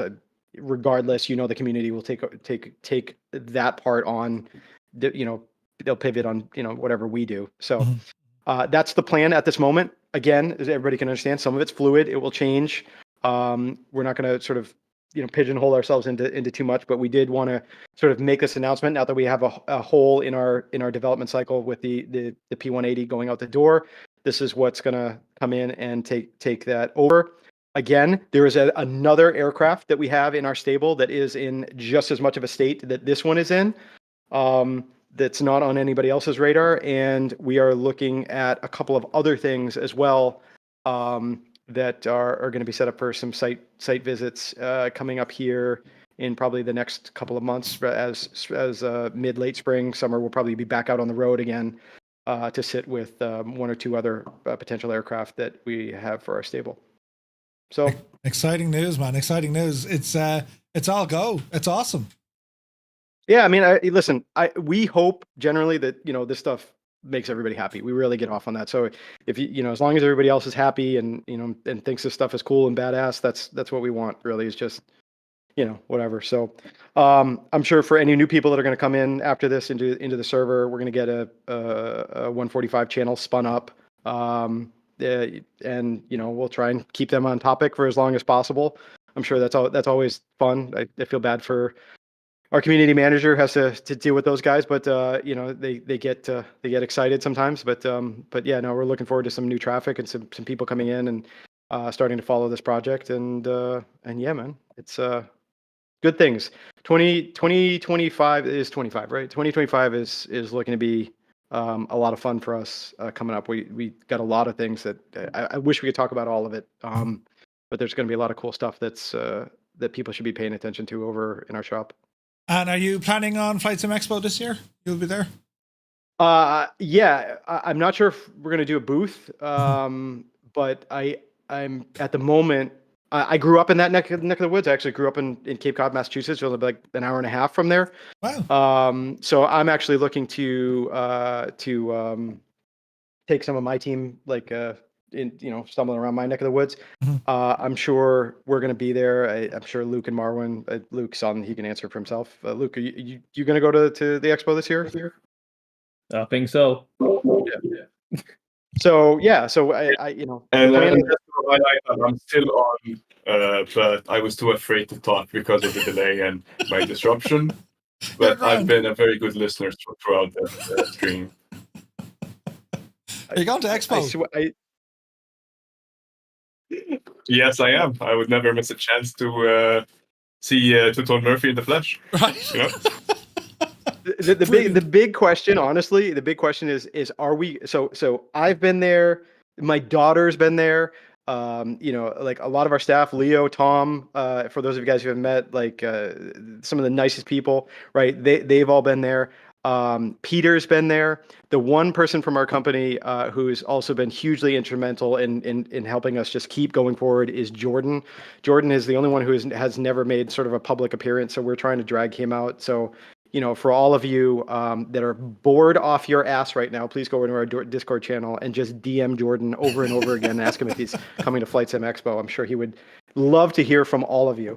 But yeah, I mean, the plan is that we'll hopefully be out there. And I can tell you, it's funny. I actually work in the live events industry in my other job, and you would think like I don't want to go to another conference, but I actually generally enjoy going to the FS Expo. I like meeting all of the people that are in chat. I really, really do. I love it when they come up and ask us questions. What are you working on? What are we doing? Like we try and be like friendly to everybody. We're super approachable. So if you do see us, just come up and say hi. Just come and say like, hey man, I like your products, or your products are shit, whatever it is you want to say. It's totally fine by me. But yeah, I like going. I like to meet everybody there. Sweet. Well, Nick, it's been an absolute pleasure. Thank you so much for the update, and Marwan and also Luke as well, lads. It's been a fascinating insight, and it's very exciting to see all the projects that you're just about to release with the P180 and a snapshot into the 750 and the 145 as well. Not to mention other projects that you're working on, and I'm sure over the weeks and months you'll be able to kind of open the curtain a little bit and let us see what's going on, what you guys are building next. But thank you very, very much indeed for joining us here tonight. Guys in the chat, massive shout out to everyone at FlightFX. Hopefully you've now ready to leave the stream well prepared with information. And that was the objective. So to Nick, Marwan and Luke, lads, thank you very, very much indeed.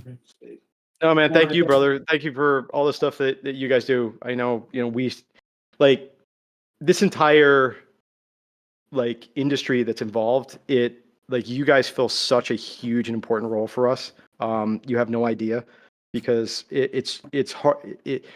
it's become so easy to communicate, but it's become so hard to communicate at the same time. So it like your enthusiasm and all of that, and all of that you bring to this is I actually love coming. I love the music when I come on here. I love hanging out with you. It's a lot of fun. So it's really, really appreciated, man. You're doing a huge service for all of us out here doing the Pied Piper thing, man. It's a really big deal. So it definitely hasn't gone unnoticed. Oh, I appreciate that. Thank you very much. At some stage, though, you'll be sick of me. It usually 3 to 4 days, one consecutively, But listen, hopefully we'll get to catch up at Expo as well. And the last time I had to get a bottle of Guinness, I will find a place with a pint of Guinness, right? Now, this time you actually have to come to our dinner because there's amazing Italian restaurants in Providence. Ooh. And I want to set up a nice little streamer dinner with some of you guys, and you missed the dinner last time, so this time we got to put that on the schedule. Cool, sounds good. Carbonara for the win. Excellent. Oh yeah, absolutely. Sweet. All right, guys, I shall let you go on Discord, but thank you very, very much, and we'll chat to you soon. Appreciate it, brother. Thank you very much. Sweet. Great to be here. Bye. Take care. Alrighty then. Well, that was a load of fun, lads, wasn't it? God, the amount of information from FlightFX, very, very exciting. And, a ton of stuff on the way. MSFS eventually crashed here in the background as well. I've more work to do with the owl sim, but massive thanks to all the lads over at FlightFX. And what else do we have then? That's kind of us for tonight, lads. We're back to you on Friday. All going well with a live stream with flying. What killed the sim? I'm on it. Sorry, lads. This is a witch hunt to find out what's actually stopping the things from working. Is anyone else having the same headache? Because that just shouldn't have happened. Hang on, we'll find out. If it's this error, no, it's the stupid thing again. Exception code 0XC000005. Well. Anyway, on that bombshell, friends, we should say good night. Thank you so much indeed for tuning in. You'll catch us over on Discord as well, ! Discord. And, we'll be back to you then on Friday night, 2000 Zulu time. So until then, thank you so much for watching. See you soon.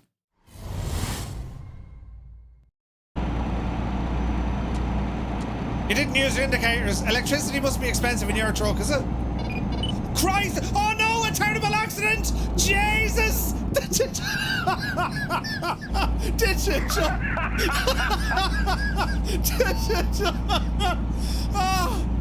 I nearly passed out with the laughter. Did you just see what happened? Jesus!